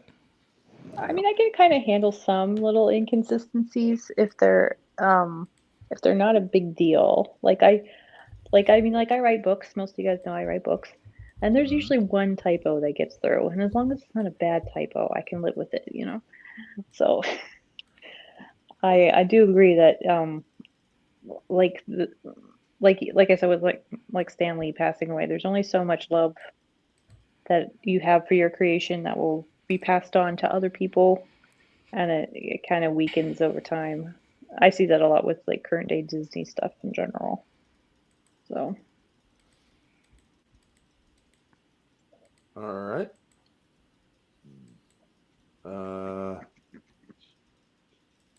Ambassador. The Stanley cameo is a standard, especially for the Infinity Saga, and this was a nice one. But his cameo was one of two that I was particularly interested in after I read the credits for this movie. There was another cameo by one of the co-writers, and that was, of course, JMS, J. Michael Straczynski, who was, of course, the writer-creator of my favorite sci-fi franchise is Babylon 5. Go check out my channel for all those reviews and discussions and watch-alongs. And the fact that they had JMS there on set and everything, and he was one of the guys that actually tried to pull the hammer, I was like, oh, my little geeky heart is exploding right now because it's JMS. As far as Mjolnir being sentient, considering as advanced as the technology for the Asgardians is, it's very possible. I mean, you could say Mjolnir has a basic AI embedded in it when it was forged. I mean, we know that the dwarves of Nidavellir, they can make some pretty badass weaponry, let's be honest. So the idea of Mjolnir having a sentience to it, yeah, I'm okay with that. And as far as who it picks to be worthy, obviously the enchantment works for Thor, but as far as it picking Steve Rogers and Jane Foster, of all the characters in the MCU, at least those directly attached or connected to Thor, they would be the two I would consider the most worthy, especially Captain America. And him using Mjolnir in Endgame, it gave him another toy to kick some ass, and I loved it. And it was honestly a great moment, but we'll come to that when we come to that. So, but yeah. And their little reference back to the Sword and the Stone, Excalibur, King Arthur, Merlin. Yeah, I'm good with that. I don't know if I would say it's sentience is a good word for it. I like the idea that like the enchantment is kind of like built in and it's gained like its own personality over the years, but I don't know if I would call it sentience. So Well, I think I mean, I don't know if sentient is the correct word, but it I'll say that it knows who should be the one to wield it. Well, So I yeah. don't know. Again, it's like Excalibur. Excalibur is not going to just come out for anyone. It's going to come out for the right person because it does have some power to it. It has Was it it, the it, it has it seemingly has a will of its own. Yes. So I But think the same with the hammer.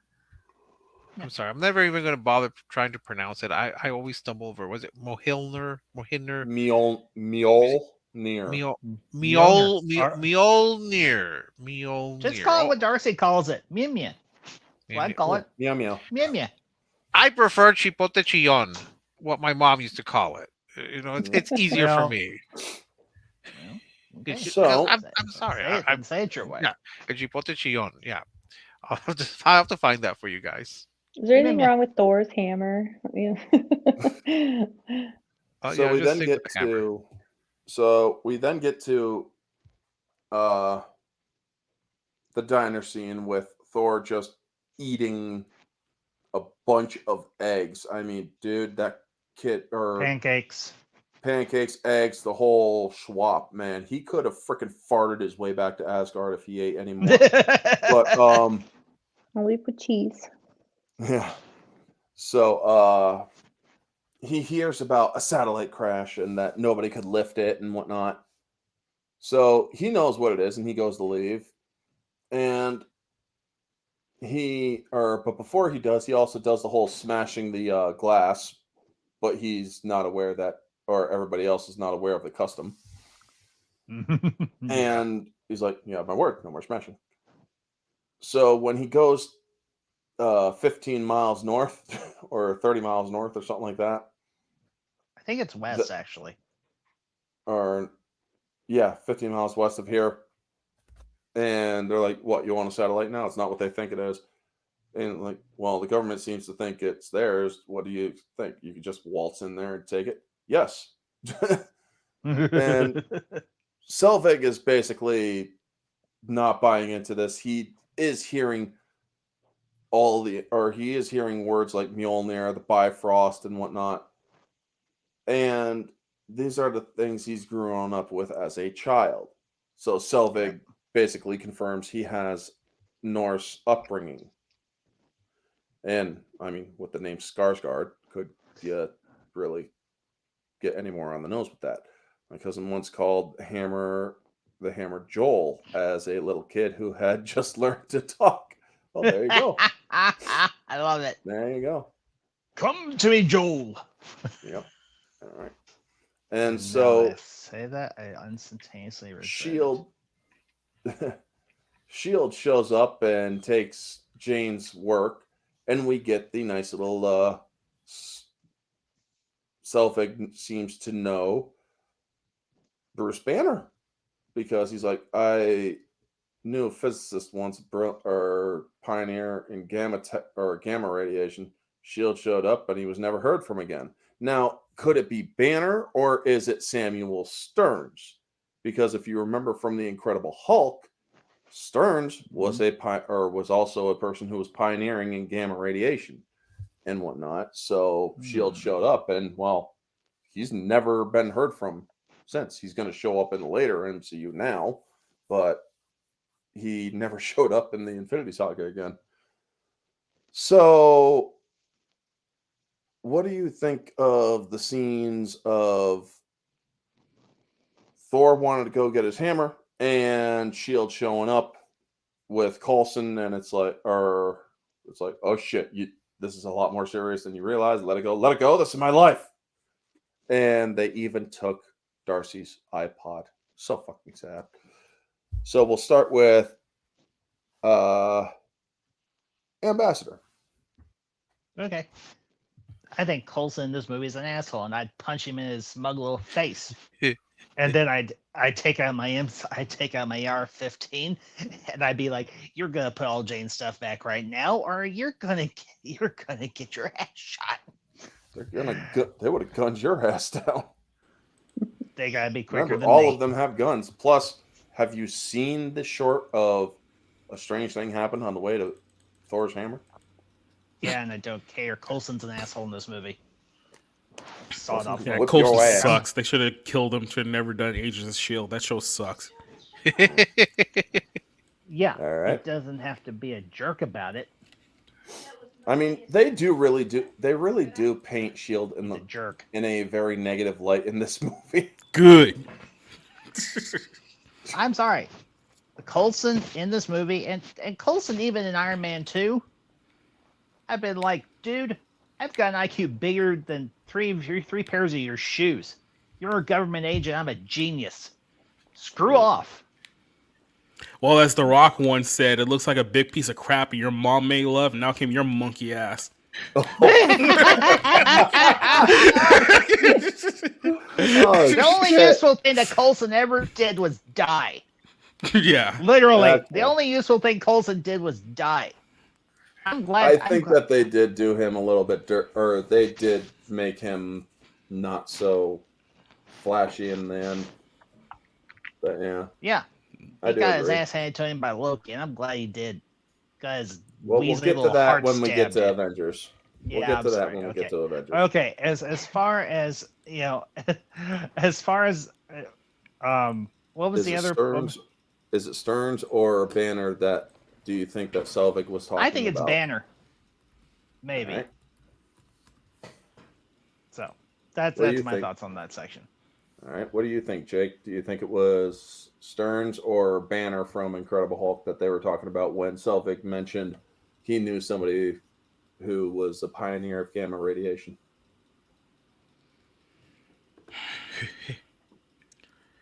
Common sense would tell you that it was Banner, but I was thinking to myself, was that kind of like a nod to Captain America in some way? Because they knew that Captain was coming out right after this. Possibly, maybe. I don't know. Possibly. They're all Easter eggs. All right. Well, So yes. What's up? Do you think it was Banner or Stearns from the Incredible Hulk that Selvig was talking about when Shield shows up after they take all their stuff? When he said he knew about somebody who pioneered in gamma radiation. I just kind of assumed it was Banner, but I thought it was like not Bruce Banner's, not like the Hulk Banner. I thought it was his dad. That's David Banner, right? Yeah.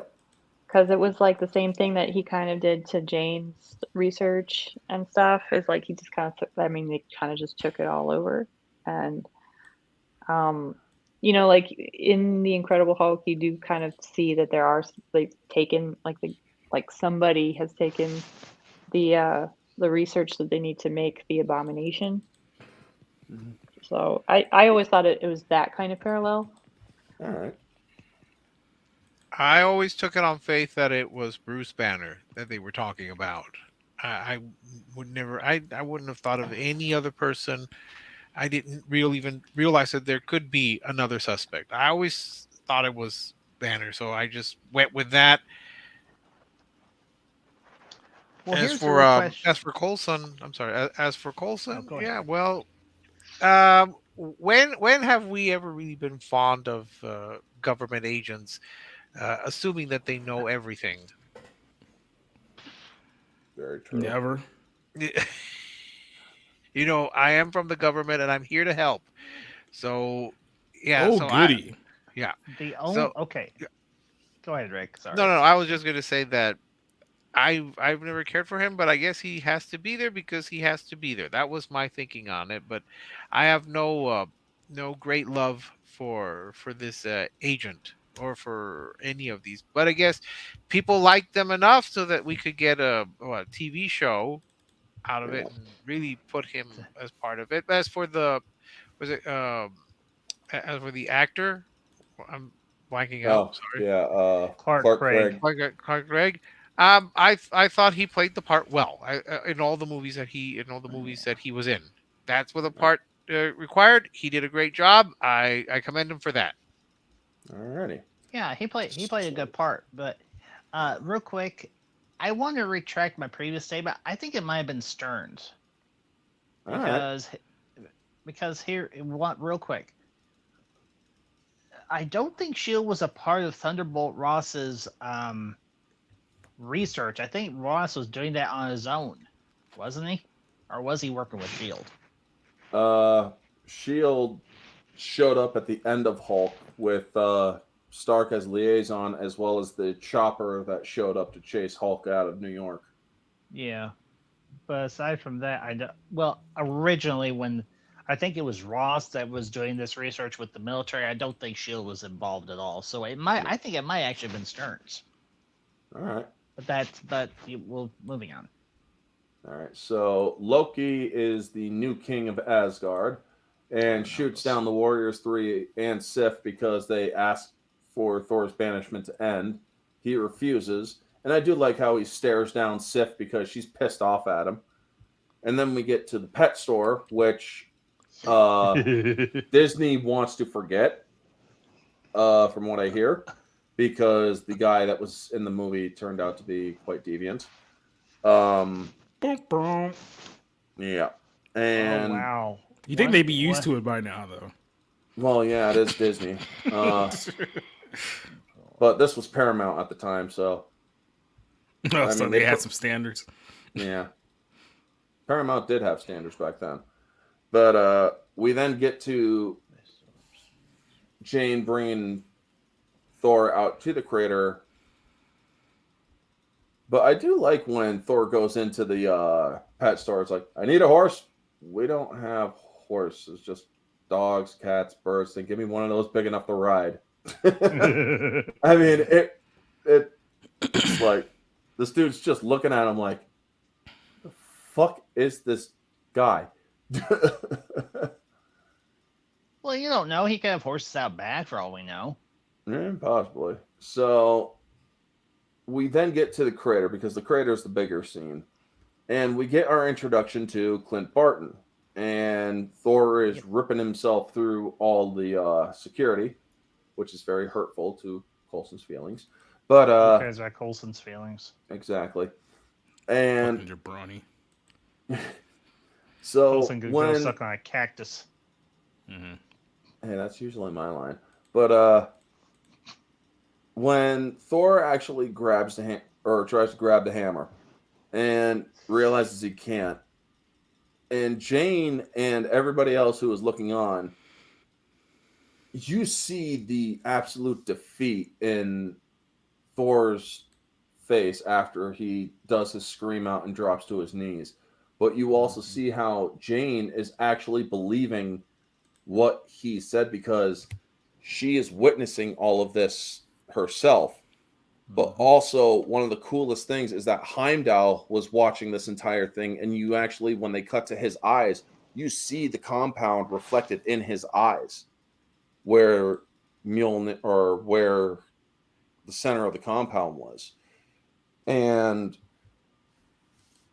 honestly, Jeremy Renner's introduction I thought was pretty decent. Nobody knew who the fuck he was at first because, well, nobody knew Hawkeye unless you were a comics fan. Yep. And I'm thinking to myself, why would this guy grab a bow and arrow? He's like, need one up high with a gun. So I'm guessing this dude's probably going to come up later.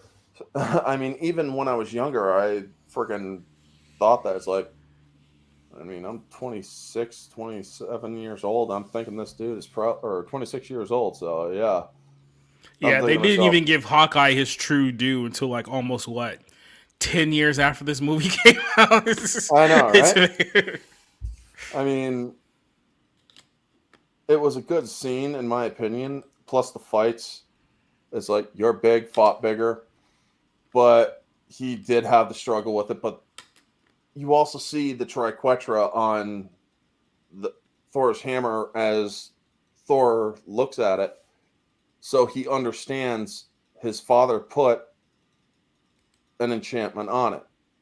and Yep. it's almost a, in my opinion, because I do think that Mjolnir does have a semi-sentient, uh, some sort of sentience. It's almost as if he's saying, or Mjolnir saying, "I wanted you to be, or I wanted to come back with you, but you're not ready. I can't let you yet. You're not, or your fucking father is running it." You're not worthy. So, yeah, you're not worthy yet. So, what did you all think of the saddle or the compound scene and Thor not being able to lift it? We'll start with CS. Ladies first again. Okay. Can you repeat the question? I'm sorry, I didn't hear the second half. The fight in the compound and Thor unable to lift a hammer. Oh, okay. Um, I mean, this is kind of like the part of the film where he has to like realign his thinking. You know, this is the dark of the night sort of thing, where he has to do some soul searching. And I think this is a great blow to his ego. It shatters a lot of his pride and it breaks him down to. It's kind of like almost in like the later film where Tony is talking to Tom Holland's Spider-Man, and it's like if you like you should be more than the suit type of thing. So um, good stuff. Sad stuff. The fight it gets a little wild with the filmography, I think. So just a little bit because it's raining. I don't have a lot of thoughts to think at this late at night. Sorry. Yeah, this is obviously the scene where you can tell how much work Chris Hemsworth put into actually physically becoming Thor, and I feel like ever since this movie, he has not put that work in like since probably because it was probably too much on his body. But yeah, I mean, yeah, to me, like this scene was basically like Thor's, I guess you could say, almost like emotional breaking point where he had to like realize that that despite everything that he's been through up to this point, it's like he still is not worthy because he still hasn't learned the lessons that he was supposed to learn in the first place yet. So yeah, as far as that goes, it is what it is. There was one other thing that just completely blanked my mind, but I'll figure it out here in a second. I'll let Rick jump in on this one. Yes, this is the part that I do remember well, primarily because as someone who has again no real background into the Marvel universe, never read comics, I did literally ask someone, "Was that Jeremy Renner? What's he doing here?" I generally had no idea who this person was. It's like, why is he here? What is the point of him popping in here? Was this just a cameo? Because yeah, he just wanted to pop in here. I was perplexed. But it is somewhat overtly cinematic, and by that I mean yes, you have to have the rain, and it's supposed to be very dramatic, and of course the all you can match the rain falling to Thor's tears at having to not be the mighty Thor, the great warrior king that he always imagined himself to be, as he fails in his great mission to retake his hammer and retake his place among the gods. And now here he is having to go through all this.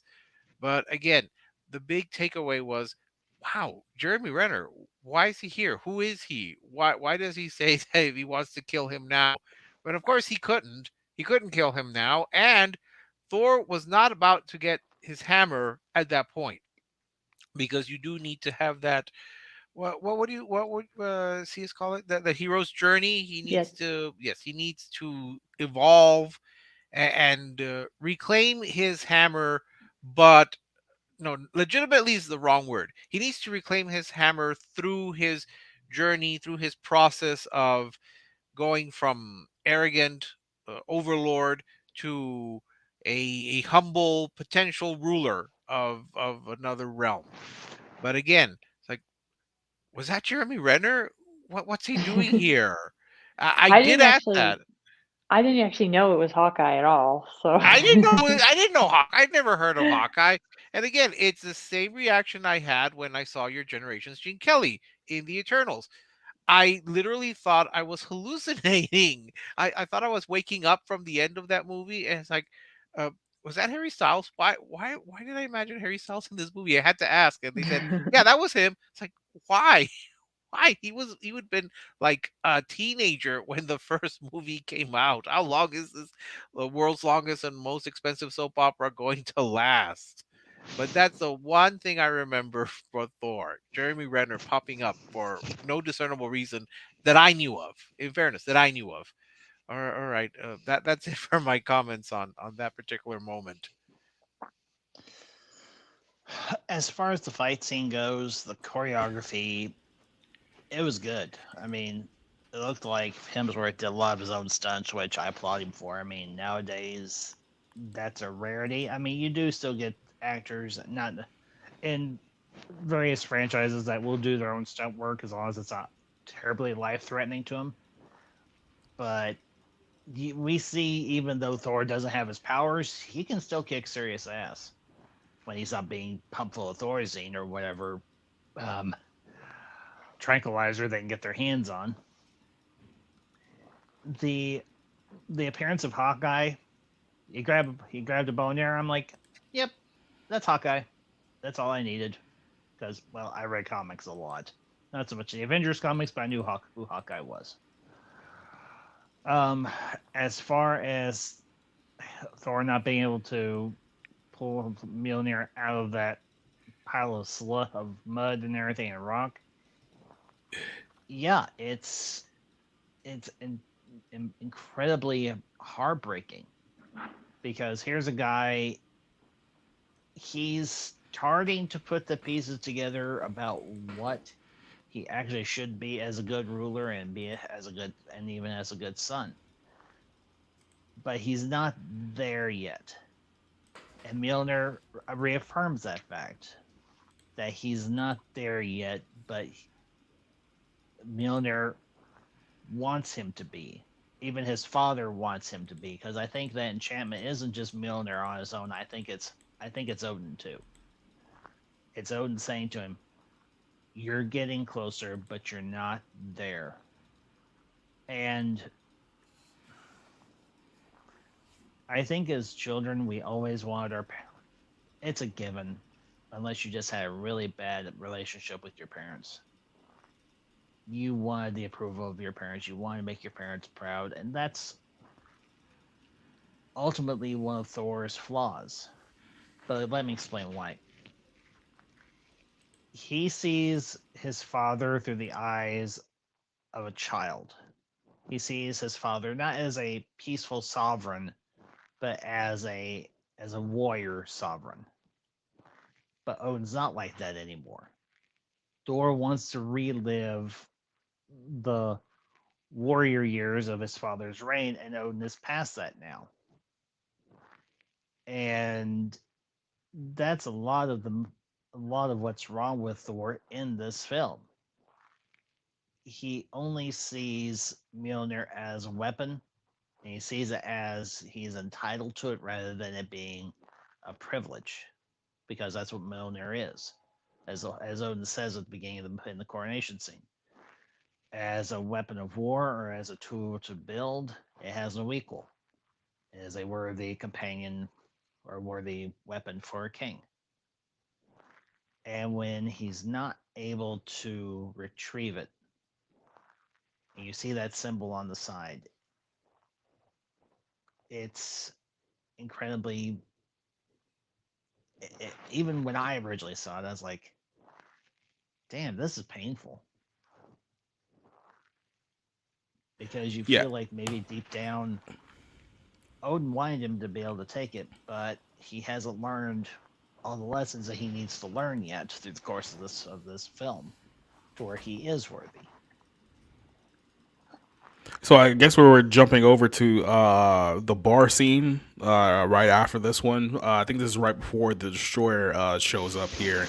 And there was this one point with it was an interaction with like Natalie Portman's character and Kat Dennings' character, which I can't remember off the top of my head right now. But I want to ask you guys if you guys noticed this too. The rumor always was that I guess Natalie kind of saw this whole thing as more like of a paycheck than like any kind of, like, you could tell like Anthony Hawkins put a lot into this. Chris Hemsworth obviously put a lot into this, but I think Natalie was just kind of there. I don't think she truly respected the role of this. She couldn't have filled the perspective that she was just kind of phoning it in at this point with what was given to her. Anybody else feel that but me? I don't know. I What don't would think you so. call like a good movie that she's been in? Like she's really invested in stuff. Cause Jackie, and I like Black Swan. okay, I haven't seen that one, so I was like, I've never seen her act really emotively. Cause I mean, I know her from the Phantom Menace, and like I don't think anybody but Ian McGregor possibly came out of that well. Oh yeah, yeah. So, Only but no, I agree with you. Sorry, go ahead. no, no, it's okay. So I was like, oh, she actually is somewhat interested in the role maybe this Well, I time. mean, this was a chance for her to appear in a guaranteed hit film, Mhm. and to to be able to show that she wasn't just this I guess you would want to say serious dramatic performer, but someone who could join in the fun and frolics of the world's longest and most expensive soap opera. So, and again, I'm sure it was a nice paycheck. I'm sure she didn't work for scale on something like this. Well, keep in So, mind this is early days, so she might have just worked for scale. That's probably why she didn't care. well, that depends. Did this come out before or after her Oscar? This would have been like the year after Black Swan released, or maybe a I was year or gonna two before say, Black Swan released. Or a year or two before? Yeah, because Black Swan came out the year before this movie did. So, Oh, but okay. she was So, probably like working on it before she got her Oscar. So, well, and then she did have the extra cachet of the what is it? The first three, or the first, those Star Wars movies. But The yeah, prequel that one, trilogy. yeah, that one, those I don't think were particularly good, especially because I kept wondering, when she sees Anakin, and I know they're going to have this romance, I'm going, she looks like almost old enough to be his mother. Why is this working out to be a great romance? It looked like very, like, not, slightly, it looked creepy to me, because the Anakin in that first movie looked way too young to be thinking about a romance with this woman. But Well, then some, I don't know. I actually, don't know he if it is. wasn't thinking about a romance in that first movie. That didn't even enter into Well, his thoughts. It didn't develop until he got much older. yeah, but he did catch up with her age wise, because then the second he looked more age appropriate. I don't know. I know they're supposed to have a great love where Luke and Leia pop out, but but it just looks strange to me. Yeah, so she had some, uh I guess I don't want to say name recognition, but I'm sure I don't know many actors who will do a film like this just for the love of the art. well, I, generally, how did you guys feel about the chemistry between Natalie Portman and Chris Hemsworth in this film? Because like later on, like right after the scene where obviously he fails to pull the hammer, she like they kind of have like a heart to heart. I think they were like an RV or something like that. So, what did you guys think about kind of their chemistry throughout the entire film?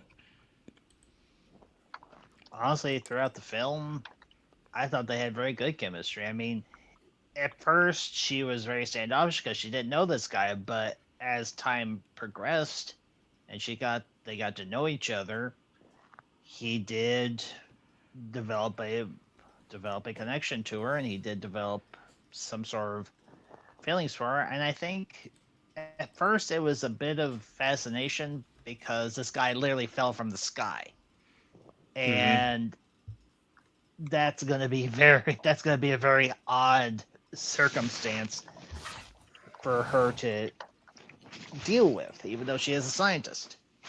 And I always thought it think was about- nice because of that dynamic. Like, Yeah, he was I agree. adding to that. Yeah. Yeah, because right. as time. Sorry. CS, you said you have to go. Yep.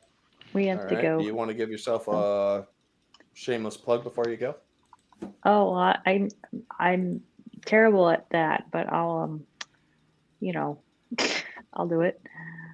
Um, yep. Hey everyone, I'm CS Johnson. I write books. I have lots of books, and I have audiobooks on my YouTube channel. You can come find me, and I also have a Kickstarter going right now for an original comic set in Atlanta where the good guy beats up human traffickers. So, give me your money, please. Thank you. Yeah, we gotta have work on that sales pitch. We're gonna give you some classes here, and we can fix that up for you. I'm better with everybody else's stuff. I'm better at that. I was just hate asking for money, but I would really appreciate your money. Thank you. All right. All right. Have a good night, everybody. Good Take night. it easy, Yes. Steph. See you next We'll see Sunday. you soon. Oh Hasta yeah, I'll see luego. some of you sooner. Yeah. We'll see you Tuesday.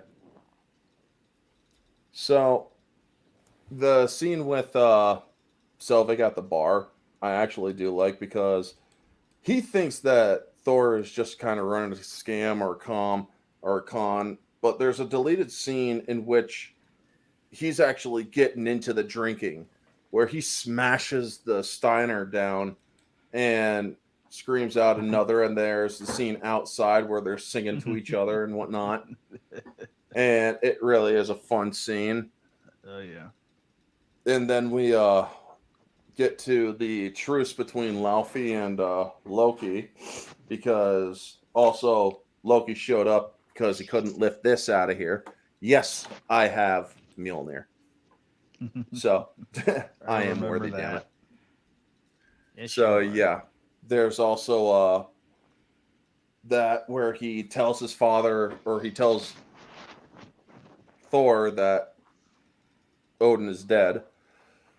And You big fat. now basically Thor is completely broken. And then we get the truce between Laufey and Loki. It's like, okay, well, after all I've done for you, you want to kill him? So you're the one. Oops. So you're the one. So you're the one who led our men into Asgard. That was just a bit of fun, really. To ruin That was my almost brother's- as funny as like shooting a gun in the middle of a stream accidentally. I know, right? Just waving it around. Oops. Mhm. But It does anyway. it again. Yeah, I know. I did it on purpose that time. But so he tells him. Now, one of the things I like how Comfior acted in that scene. Once Odin is dead, I'll return the casket to you. Boom! He stands up because he is absolutely willing to step or to agree to this. And you can return Jotunheim to its glory. So, what did you guys think of the drinking scene and the conspiracy scene, especially when Loki returns and Heimdall calls him out? He's like, "What do you got, or what bothers you, or what troubles you?" Well, I turned my gaze on you and I couldn't see you on Jotunheim or hear you. And I love how he confronts Loki on this. So, all right, 10 minutes. Or Jake, what do you think of these scenes? Like we were saying earlier, I feel like that the film at this point had kind of taken like a kind of comes to like an abrupt stop from like the pace that they had set earlier in the film. So now it's like they're realizing that the climax is coming, so they have to like kind of like shift gears and try to restart where they were earlier. But that's like one of the hardest things to do. Like when you set up a good pace and then you just lose steam, it's really hard to get back to where you are once you've lost it. And I think that they were struggling a lot here. Like once we started getting back to like Thor's friends in Asgard trying to find a way to save him because they know that things are going wrong and stuff like that. It was like, I don't know, I feel like this part was kind of rushed. Like they were basically just like floating along to like the ending of the film here at this point. All right. Hey, Ambassador, your thoughts? we see Loki for what he wants people to believe he is, and that's the schemer, that's the conniver, that's the malevolent mischief maker, which in this case he is. As far as the scene between him and Laufey goes, you almost feel like, and it's not telegraphed per se, but you feel like there's a double cross or something else is going to happen to Laufey when he does get into Asgard. As far as the scene between Thor and Selvig goes, it's just they're finally bonding. I mean, and then when Thor picks him up, puts him on his shoulder, and carries him back to Jane's RV, and he's like, "We drank, we fought, he made his ancestors proud." And the delete scene where the two of them are singing, it's a nice character moment between the two of them. It shows that they do have more of a rapport. And okay, I'm just gonna say this: when Stellan Skarsgård says two Boilermakers, I love his affectation on that line because it sounds it's just it's the way he says it, the enunciation on it. It sounds cool. That was just a little character moment. Yeah. Two Boilermakers. Yeah. And it's a nice scene on both fronts or anything, with Loki and Laufey and with Thor and Selvig. And you see the way we've approached this, you see in parallels between the progression of both characters with Thor and with Loki. Thor's progressing to being a better person. It almost feels like Loki is regressing because he's been around the Jotuns more, and it feels like he's regressing as a character. He's almost becoming less, I hate to put it this way, less civilized or less,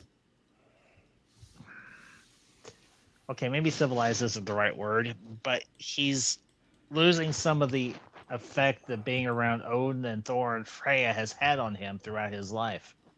Because now he feels like he has to be the way that the other Jotuns are, rather than essentially being true to himself. And I think that's one of the reasons why Thanos is able to manipulate him into being his agent and everything in the first Avengers film. All right, that's fair. So, Rick, what did you think of the truce between Laufey and Loki and the barroom scene? Honestly, I don't remember it. All right. That's So fair. all I can say is that I guess that's what Norse people do. They drink. I'm assuming that's one of the big things that they do, but really I have no real memory of this. I think maybe following up on Jacob's comments, I think after we get that high drama of Thor's failure, I think the film just kind of like, okay, we need to get going. We need to move on to the big battle scene that everyone wants and that we end a lot of these films with. So let's just kind of get to it and put in something to fill it in before we get to the battles. Yeah. But honestly, I have no memory of those moments. I wish I did. All right. Now, there's also the scene with Jane on the roof. I actually like that scene because it does a softer version of the main theme of the song or of the movie, but it also gets Jane to believe him even further, where he explains that the nine realms, as well as the concept of Yggdrasil, the world's tree, which we actually do see during the credits, which is a beautifully, insanely sized nebula. But we then get to the Warriors 3 and or Sif planning to go find Thor. It's treason. To hell with treason, suicide. Now shush. Heimdall may be watching. Then in comes the guard, Heimdall demands your presence. We're doomed. That was a fun scene there. And you get frickin' Heimdall like, you would defy the commands of Loki, our king. Risk or breaking every oath you've made as warriors to bring Thor home. Yes, good. Wait, you'll help us? I'm bound by honor to my king. I can't open the bridge to you, except he already did. But he allowed himself just enough time to walk out of there. Which Loki sees this happen. Now, what did you all think of that scene? If Rick remembers it, but we'll give it over to Jake first because he's gonna have to go soon. Wait, you're talking about the Portland scene, right? Did we just talk about that? The scene where the Warriors 3 decide to go to Asgard or Earth, and to talk to Thor. Heimdall helps him. Yeah. Yeah. We were just following up on that a second ago, and yeah, this is right before the battle with the Destroyer, and they're trying to, like, I guess, build up Thor and resurrect whatever's left of his fragile confidence. But yeah, no, I like I said, I like Thor's the friends, the way that they were like set up and presented. I think if we had gotten more of them throughout the course of this movie, and pretty much more of them throughout the course of the MCU, I think it would have made a much stronger character, because, like I said, the whole bond with his friends is established pretty early on, and then like almost immediately after this movie just entirely abandoned, like, going forward, which seems kind of like a waste in the grand scheme of things. So yeah, I think it saved it for a lot of other stuff that we had to sit through. Like I said, the whole scene with Shield, and then like the sit down with like Natalie Portman, and I think I was asking, like, while you were gone, like, did anyone feel like that Natalie and Chris had any real chemistry throughout the entire, I guess, run of this series? I never felt like it was there. I didn't think it was there either. Yeah. So but yeah, no, go ahead. She played it awkwardly. Yeah, I can even argue that maybe she didn't want to be there to begin with, but we can argue that on a different time. But yeah, I do like that scene. I just wish there was more of them. Yeah. Alrighty, so you got to get going about this time. Yeah, I gotta roll out because I might be jumping onto another stream here. Give yourself a plug before you go.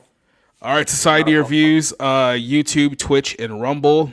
Tomorrow night, we're going to be watching the 1994 film Street Fighter. So Rick is going to have a good time with that one. If anyone else wants to join us in, we're going to be on Twitch and Rumble for that one. And then Barroom is on Tuesday night. So yeah, we'll see you guys then. All right. We'll see you tomorrow. Take care. There, guys. Take it easy. Yeah, this is going to be harder for me because now my memories. I'm telling you, I think after I saw Jeremy Renner pop up, I think I was just so shocked by it that everything else is pretty much a blank. That's all right. You're here for ballast. I will, but who knows? Maybe during the discussion, a memory, something will jog my memories. So I'm hoping for that. I do watch the movie again. I know, but this kind of popped up so fast, and when I got the message, it was last minute.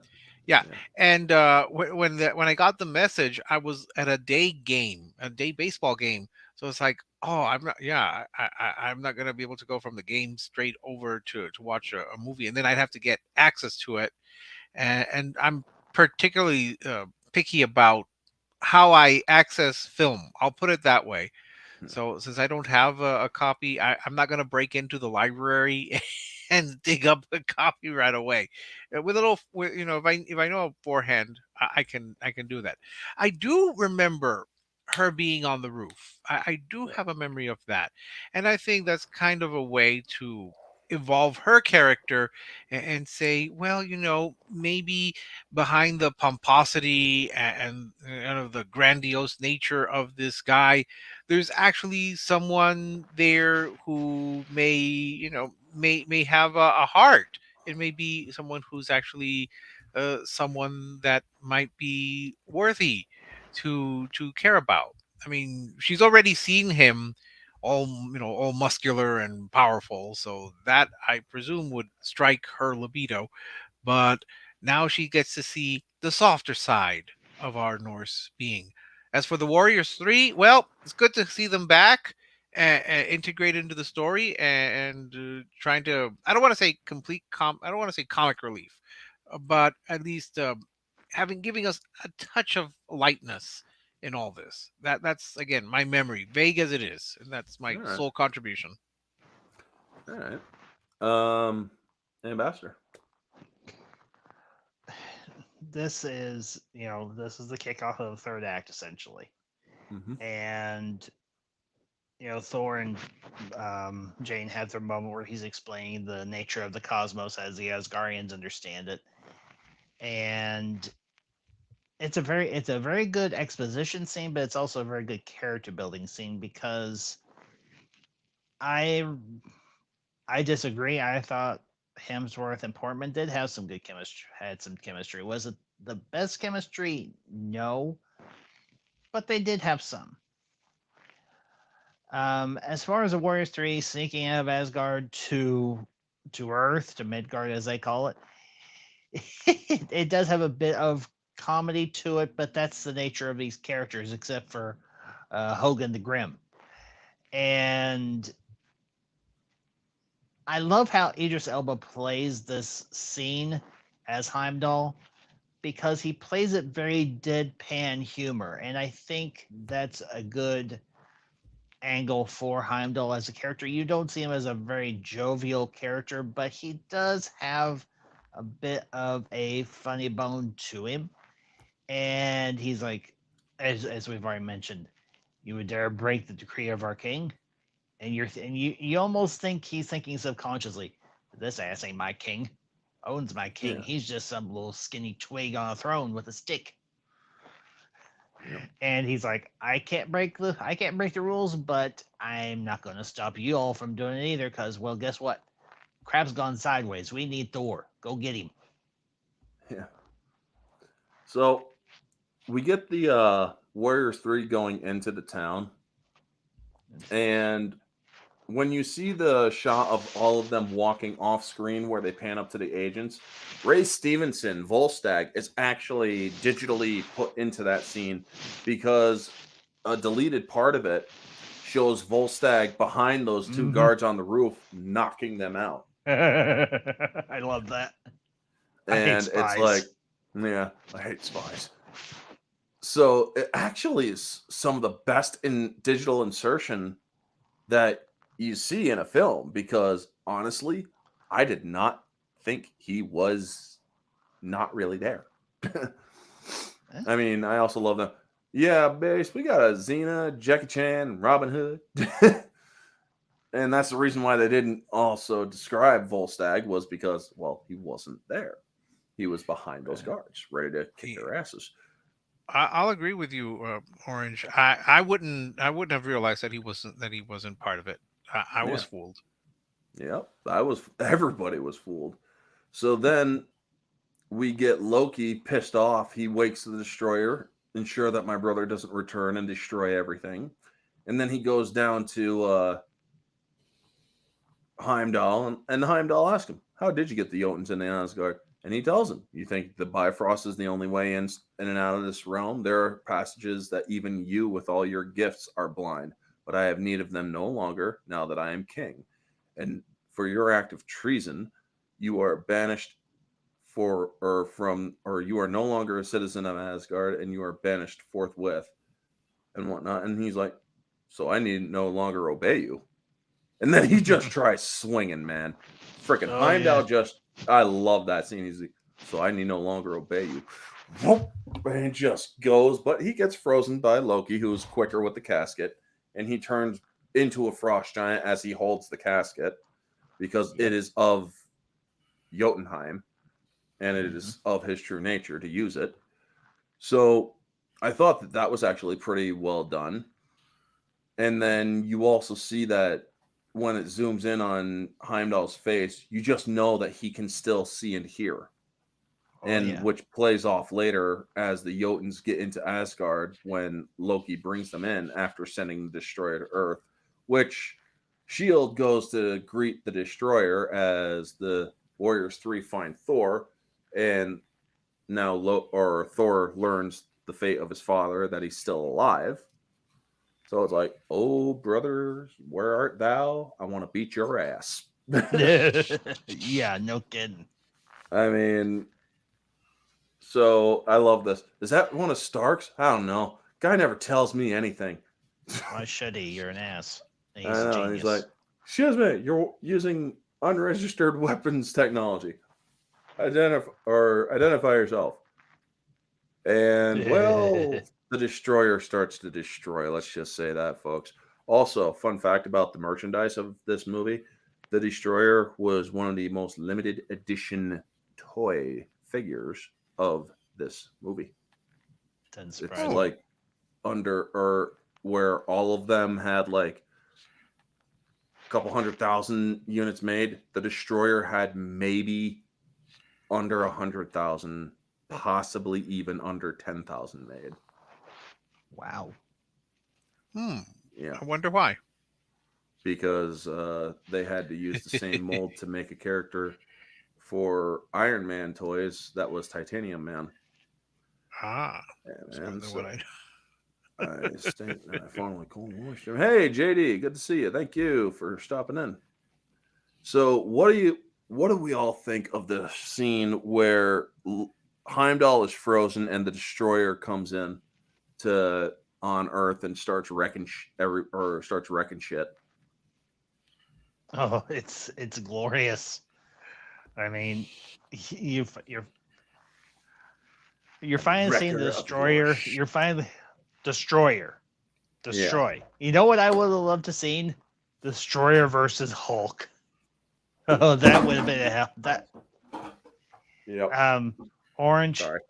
You're not Thor. You can't do the flippy thing like he does. You're Silence.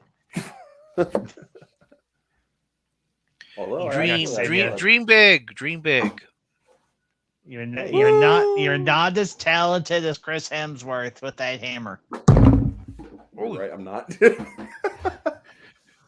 But yeah, and Heimdall trying to take out Loki, I was like, oh please, at least get a gash in on his neck or something, and he can't. I'm like, that's all right. You're gonna get your ass kicked here soon enough.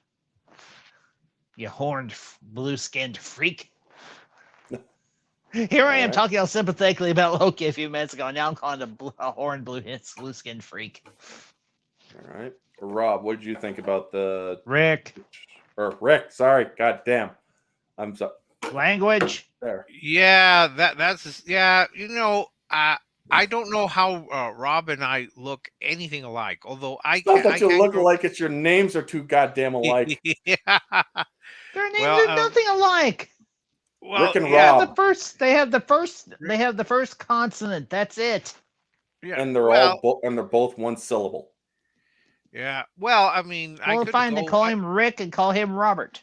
Anyway, I could Sorry. go with I could go with my full legal name, but actually my mom was the only one who ever called me Ricardo. And everyone else just I called can me remember Rick. that now. Yeah, I Ricardo? will now remember your name or your name is Rick. I Okay. now have additional context. That works. All right. We'll go with that. What was the question now? I got lost in The hearing destroyer. What did you think of the scene with the destroyer destroying stuff and Loki freezing Heimdall? That's again, we're building up to the climax, what should be the battle, and you've got to have the villain coming in to live up to his name. I mean, I know we're kind of going on. I might be jumping way ahead with the last Thor. I'm not sure we had that great villain despite Christian Bale's best efforts, because he wasn't that much of a destroyer. He's kind of more like a sad guy who's on a rampage. With this guy, no, that's his raison d'etre. He's going to destroy, and he's going to go out there, crush everything. With Loki, I guess part of it is part of the fun, because this is such an unpleasant person. You want to see him kind of get a little bit of comeuppance. You gave it to him, and yeah, but you know that he's not going to stay. Oh, excuse me, he's not going to stay, in this state forever, because he's got to come back. So it didn't quite have like, oh my gosh, I'm shocked, but it's, oh my god, okay, how's he going to get out of this, or what's going to happen to him? But yeah, good for him. We're building up to the battle. and that's what that's going to be the big payoff. And then we actually get to the Warriors 3 versus the Destroyer. They actually have a good little run at it, and Sif Oh, gets a yeah. good strike in. Oh, yeah. But unfortunately, this thing is made of Uru metal and enchanted by Odin to not die, because it's like, oh shit, this thing just turns around and starts wrecking their shit even more. And Real quick question: did Mhm. anybody have a semi flashback or flash forward to Days of Future Past with the Sentinels from that, or was it just me? No, I do see the parallel. Because the Sentinels and Days of Future Past are the exact same thing. Yeah, face Pretty much. blasting. Gives facials. Oh, okay. Okay, I just went there. real quick thing. All right. What if Bolivar Trask knew about the attack in New Mexico by the Destroyer, and in the future timeline, he used that inspiration for the future version of the Sentinels? That's a nice little fan fiction, but yeah. Hey, That's a I nice didn't fan say it was fiction. official. I didn't say it was official. I said it was a fan theory. All right. So then we get Crushing my mellow, dude. I like to suck the joy out of everything, so which is a Don't line make from another me. movie, folks. So, yeah. But anyway, they find out that they're outmatched, and Thor tells Sif, live to tell the tales yourself instead of dying a heroic death. And we also see that there's a lot of glass busting around everywhere, and there's an extended scene where Yeah. Eric actually gets stabbed in the stomach from the shards of glass. And so Thor uses a healing stone from Asgard to help heal him, which is why they're holding Eric when they're running away, which is why he's kind of leaning on Darcy and Jane. And so we finally get the confrontation between Thor and the Destroyer before he gets his power back. And the writing there is truly powerful, because it's Thor is trying to plead with his brother, who at this point is beyond reason.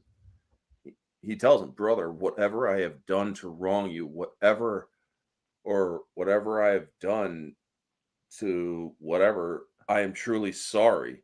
But these people are innocent. Taking their lives will gain you nothing. So take mine and end this. Yeah. And, well, you think that Loki, because he's listening to this, he can actually hear through the Destroyer because he is king and he has Gungnir. And he puts his hand down, and the Destroyer stands down, turns around, and then just swats Thor. Now, remember, the Destroyer also has spiked hands. So when he swats Thor, the reason why he has the cuts on his chest and his face is because they caught straight up on his body. Yep. Now, when you hear Thor, his labored breathing, you understand that this dude just got his shit wrecked, like, Oh yeah. badly. And he ends up passing on. And Odin can hear this or hears this while he's sleeping, which is you see the tear running down his face.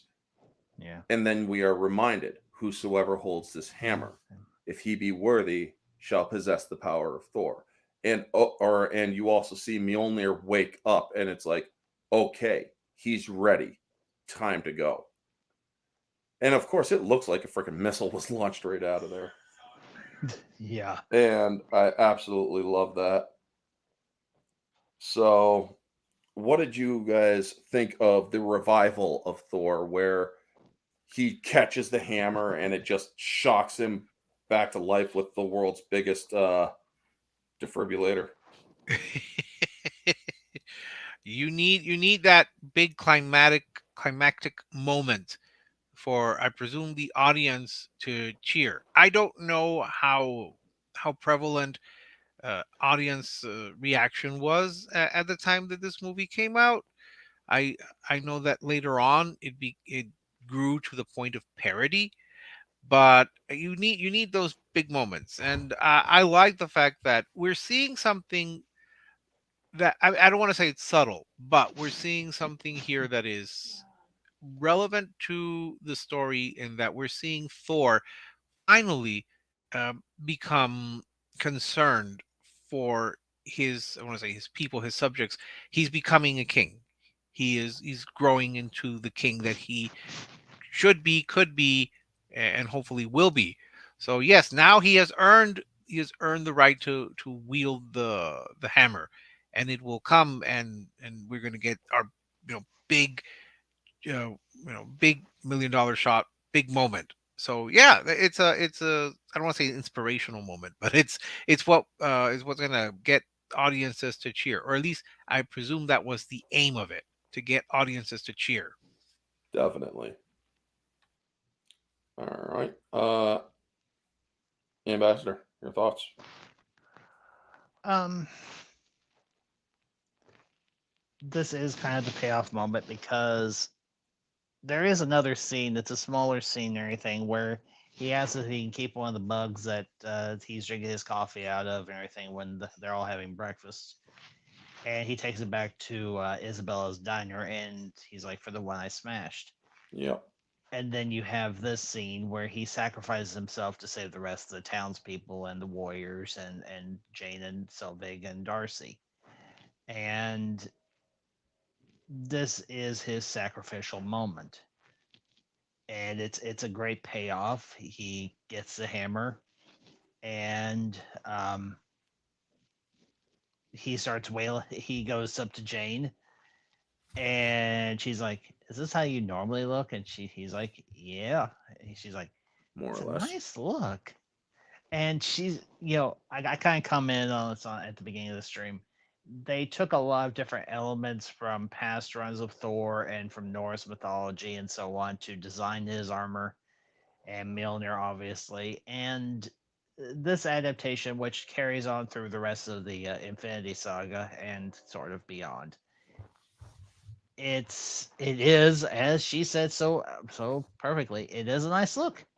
He looks It's a good. He good looks look. good in that armor. And there's not much really beyond that to say in Naruto. I mean, obviously he goes after the destroyer. He kills he disables or destroys the destroyer, and then he's. I know I'm jumping ahead a little bit here, but he's like, Coulson shows up and he's like, "You're gonna give Jane back her stuff."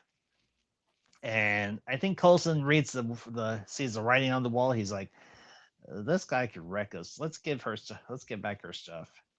Yep. Borrowed. See, Of course, you can have your stuff back. You're going to need it to continue your research. bye, Take it easy, Neozoic. Neozoic. You have a good night, bud. And we'll see you on Tuesday at the bar room. So we then see them go to the Bifrost Bridge, and Loki had already brought in the Jotuns to Asgard. Heimdall is struggling to free himself because you see him start to crack the ice, and there are two Jotuns standing guard. And I love that when he breaks out of the ice, he just slices the head off of one of them and stabs the other and then tosses him. And finally gets the sword in to bring him there. And the first thing that Thor notices when he gets to Asgard, get him to a healing room. Yeah. Because he is not just he's not a warmonger this anymore. He has learned the humility he needs that got him back his hammer and whatnot. And so he then goes to confront his brother, which just committed patricide when he killed Laufey, who was about to kill Odin. And I also do like that Renee Russo got to take a swing at a Jotun in this, because she cut down one of them, but Laufey got the upper hand, quite literally, on her. But Loki comes in, saves the day, and but Thor arrives, And this is one part that actually was bad writing. She said, or she reacts to the news that the Thor or that the destroyer was sent to kill him, but it's like, it's good to have you back. Now, if you'd excuse me, I have to go destroy Jotunheim. He blasts Thor right out of the damn chamber. What was what was Frigga doing? I'm sorry, but what the frig was Frigga doing?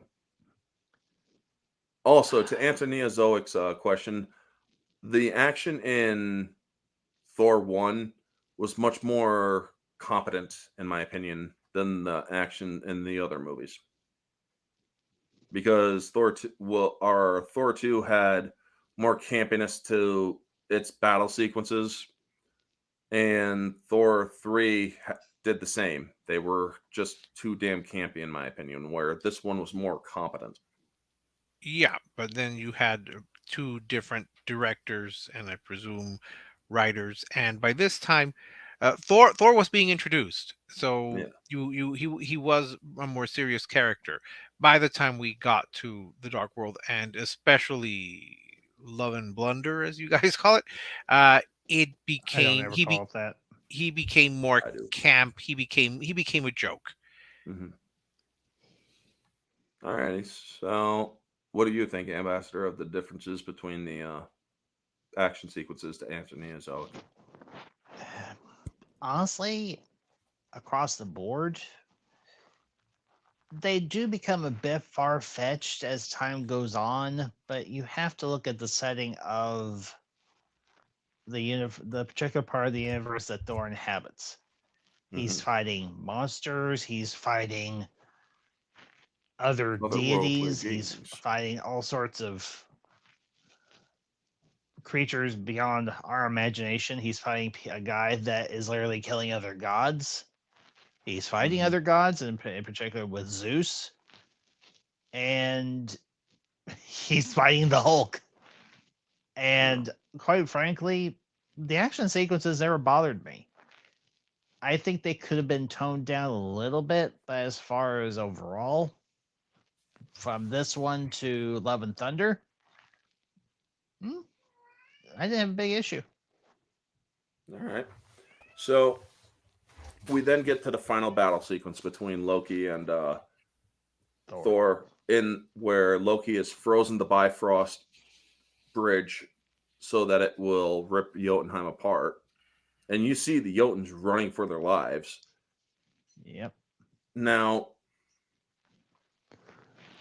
one of the things I liked about this fight was Loki is completely honest. He's like, I never wanted the throne. I only ever wanted to be your equal. He And was. his brother, he's like, you could have destroyed them with your bare hands. I've changed. So have I. And he smacks him. He's like, now fight me. And he then has to get him to basically force him into the conflict. So he's like, don't tell me it was that woman who made you so soft. Well, maybe I'll pay her a visit myself after we're done, which gets Thor to go after him. And I also do like how Tom Hiddleston is laughing while he gets the upper hands on Loki or on Thor, because it shows this is the god of mischief really in his element of battle. Mm-hmm. But I do also think that it was a good fight, but I'm thinking to myself, why didn't you throw the hammer at the ice at any time? Because something will happen if the plot requires it to. I know. You need your big moment for Loki to kind of take his grandiose, was it monologuing? Is that what Yeah. it would be? So you need that big moment. So of course you're not going to use use the logical answer, because you need that moment. And Hiddleston's enjoying his opportunity to dominate the screen, and I think Hiddleston's a good actor. So yeah, he's gonna deliver this this scene, the sequence, and he's gonna give it his all. because he knows. I'm presuming that he knows that he's going to be in more of these movies and that his character is going to be more dominant. So he needs to strike his first bit for dominance, if this movie and then later on in the succeeding MCU films. That's just my guess. All right.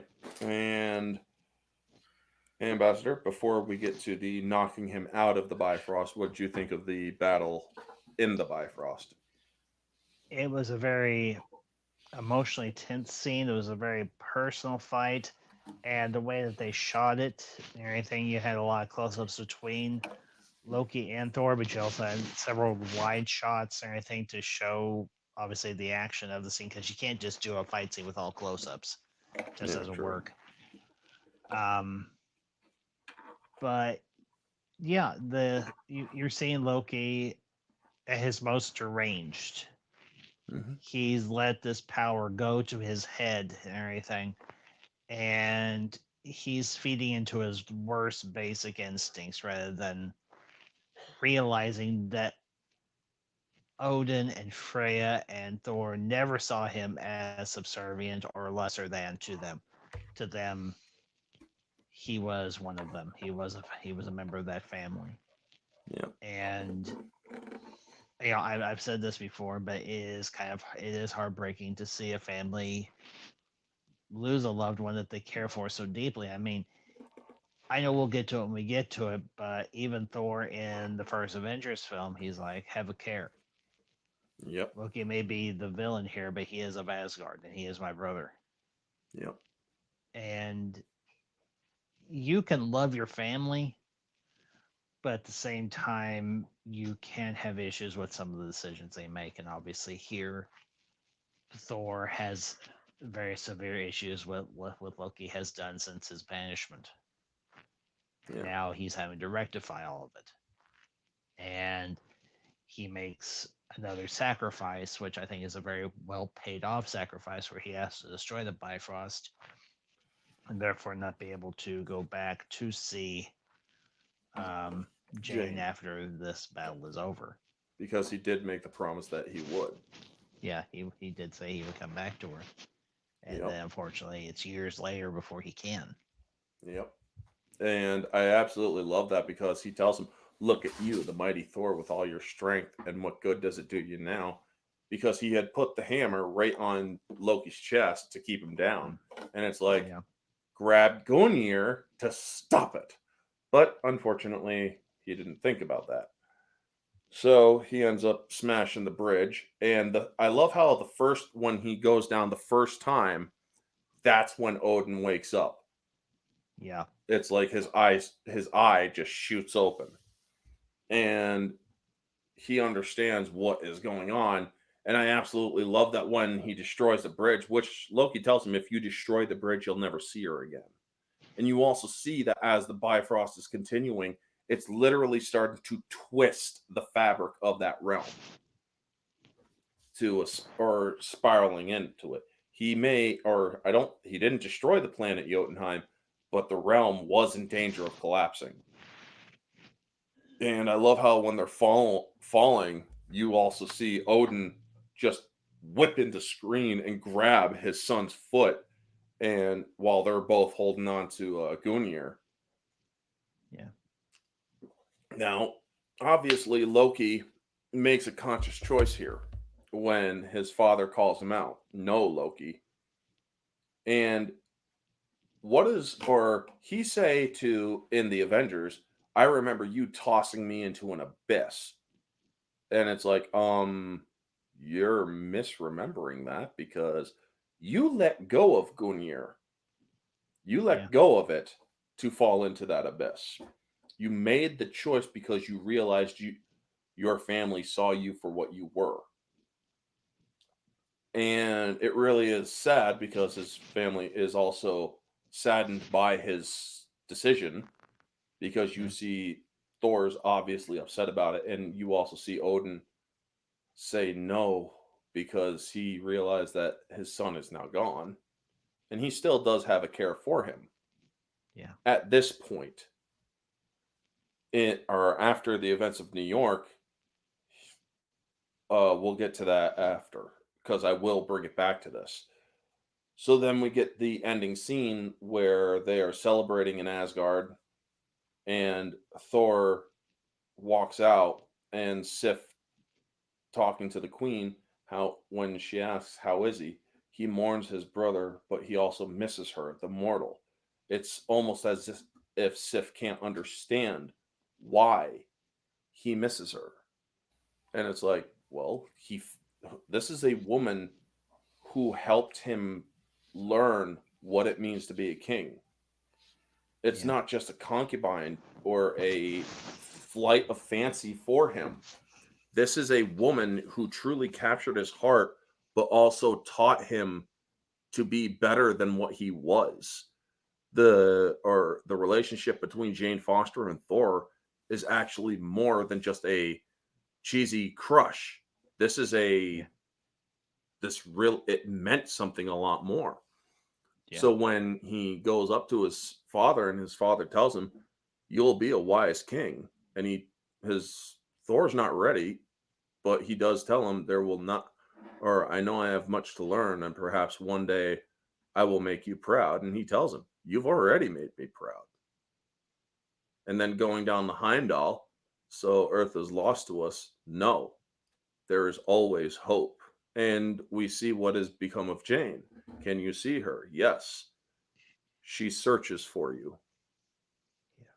And you see that smile on Thor's face before the credits run, which we then see Yggdrasil and the final scene with Eric Selvig with Nick Fury, and we see an abandoned concept, folks.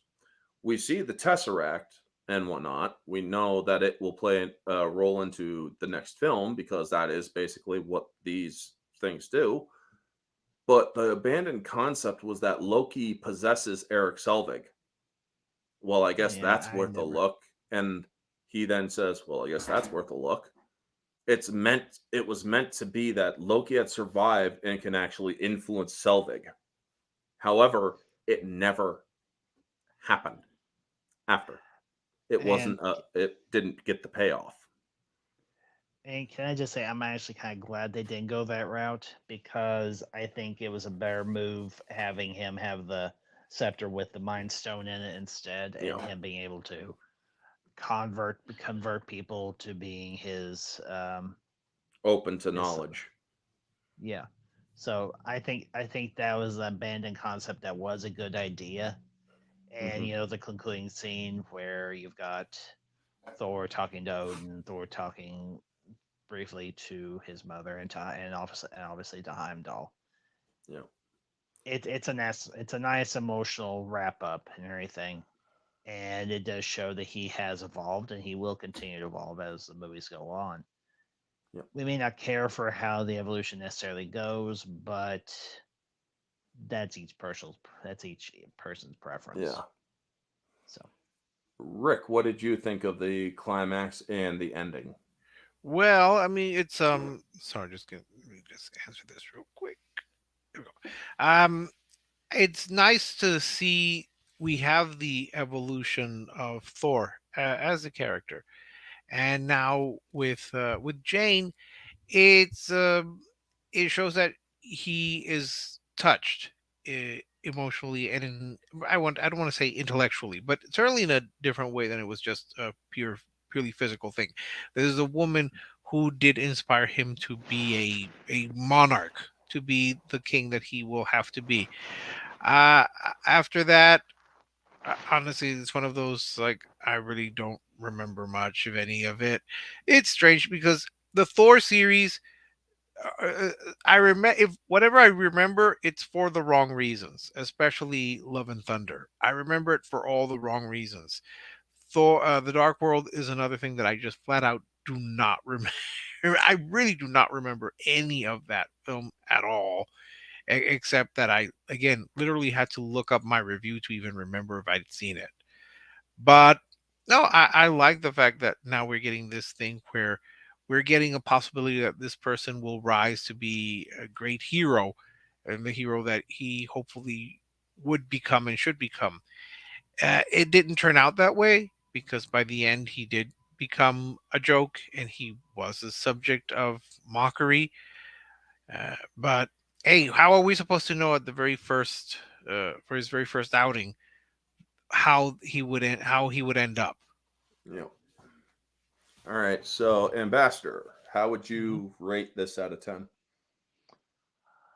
Um, it's got some really good emotional moments. I think that's the driving force of the movie, honestly. The set design, the costuming and so on, the prop design, for mainly Mjolnir and how'd you pronounce the staff that Odin and Loki uses? Gungnir. Gungnir. It really gave you an impression of the world that you're stepping into.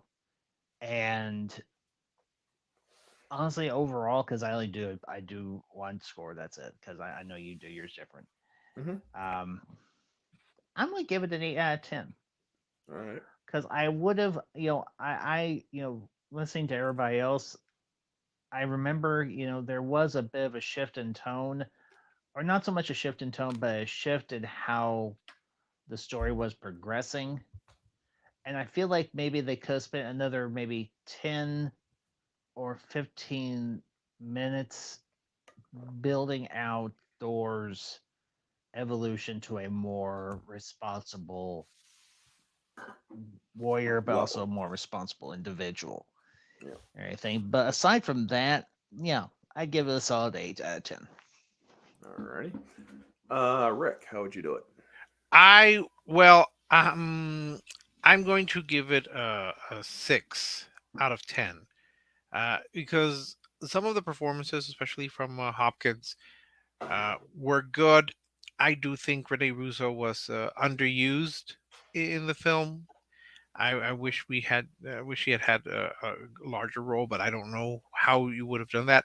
Hiddleston was beginning his turn as a memorable villain, and I actually thought well of Hemsworth. I think he played the part correctly of beginning of this very broad, broad-shouldered, pompous, almost not quite comically inept, or lacking of understanding of humans, but someone who's very self-important and is involved in that film into someone who is going to be, I don't know, more compassionate, but certainly someone who is going to realize that you can't.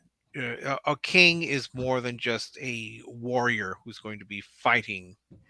And I see this as someone who has not been convinced that any of the Hemsworth, any of the Hemsworth brothers is a particularly good actor. So yeah, I'm gonna have to give it a 6 out of 10. It's passable. Branagh did a good job in directing something that's probably out of his normal normal forte. There's a man who's was known, I think, at the time of just being all right. As much as people hate me for saying things like this, his generation's Laurence Olivier, and I don't think that that's inaccurate. They did see him as his successor in terms of Shakespearean adaptations, Shakespearean performances. So he brought a little bit of that, and I think that part worked well. But again, I have such vague memories of this that I'm gonna have to go back and maybe give it a 6. So All right. it's it's not a great, it's not one of the best MCU films, but this is probably the best Thor film.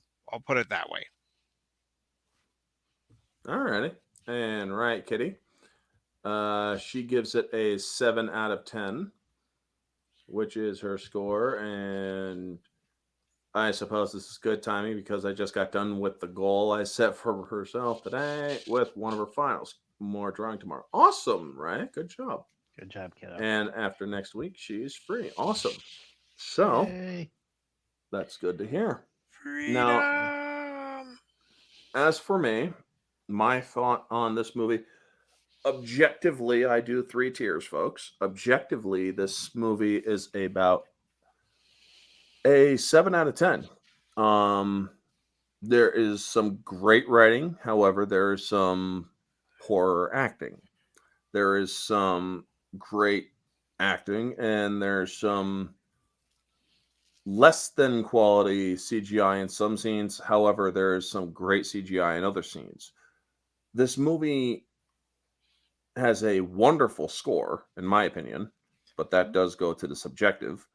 But it is also a score that a lot of people do consider to be less than memorable, other than me, because I actually have it in my playlists for calming down music. This movie subjectively is a 9 out of 10. I'm not as harsh in the subjective with the issues it has. I really do enjoy the movie Thor a lot more than I enjoy the Iron Man movies. No offense to the Iron Man fans out there. Taken. I really think that this movie is the best Thor movie out of all of them. The second one, Dark World, is the second best. The It just went downhill from there. Now, out of the Thor films, moviegoer, this movie is a 10 out of 10. It keeps you into it. It gives you the small little reprieve with the smaller scenes with Jane and them, but it does keep the movie going forward where he explains things to the audience and gives good exposition. Skyhound gives it a 7 out of 10. That's awesome. So make sure you stay tuned for next week, folks, when we will be doing Captain America, the first Avenger. And we'll Yay. see that skinny kid from Brooklyn as a skinny kid from Brooklyn. So thank you to Ambassador. Thank you to Rick. Thank you to Society Reviews, Jacob, and C.S. Johnson. Oh, excuse me, C.S. Johnson. And Is there a way I can plug something real quick? sure, give yourself a plug before we go. Okay. The only thing I'm going to plug, and hopefully I'll be able to plug it tomorrow and Tuesday, is my GoFundMe. I don't know what is. Let me see if I can find you the link, and then y'all can put it up there. Yep. Real quick explanation. I was furloughed by the city of El Paso, which is still my employer. Mm-hmm. And I was furloughed for close to a year until the city attempted to lay us all off. And a few of us, they rescinded the letter. They rescinded the layoff notice a couple of days after we were laid off. But we lost about a year of service. We were able to, you had the option to buy it back. I managed to buy it back, but now it's getting harder and harder and harder to make my loan payments. So if anyone out there wants to help pay, poor librarian, because I am poor, I would really appreciate every little bit helps. Thank you for CS Johnson has contributed. Thank you so much. I've had some other people, but I would appreciate it to pay down the debt because things are getting more and more expensive in terms of gas, in terms of food, in terms of utilities, and it's getting harder to pay. So any bit helps. Thank you so much. Thank you. Alrighty. Ambassador, is there anything else you'd like to plug? Just the channel. Channel's called the Ambassadorial Wing. I do film review, modern, retro, ultra retro. I do streaming series review. I do retro television reviews, and that's the gist of it. I'm leaning into film review primarily. So if that sounds like your cup of tea, whether it is Marvel, whether it is Star Wars, whether it is the really obscure, whether it's a really popular, whether it's a big benchmark type film, or if it's a more cultish type film, come check out the channel. I've got everything set up in playlists, and hit that subscribe button if you like what Alrighty. I'm doing. As for me, everybody knows where to find me. I'll also be going live on Tuesday morning or afternoon to do my mystery review for the first one of May. And the hint for that is a family with 46. If you pay attention to my playlist of mystery reviews, you will know what it is, or you will know of what family it is. Tuesday night, I'll be on the Barroom podcast with Rick and CS and Jacob. And next week will be the return of the original Hat Crew with another Skyhound 28 will be joining, as he just Nice. asked if he could, and I'll let him do it. Yeah. So yeah. Uh And the barroom podcast also has Rob. So anyone who yeah, it wanted to also know has who Rob. anyone who wanted to know who Rob was, you get a Yep. chance to see him. Well, yeah, you'll see Rob, the one that I'm screwing up between Rick and Rob. Yeah. So yeah. Thank you so much, everybody, for tuning in. Riot Kitty, Skyhound, Vanya. Who else? Cassie was in here. Christian Freights, thank you for coming in. Seth Academy Seth Assassin Trailer, Riot Kitty, Neozoic. There you go. Who else? Happy Dino 8000, Demogeny, Cassie Cage. Yep, there she is. And that is it. Thank you all so much for tuning in. You all have a wonderful night. And always remember, stay humble. Yep.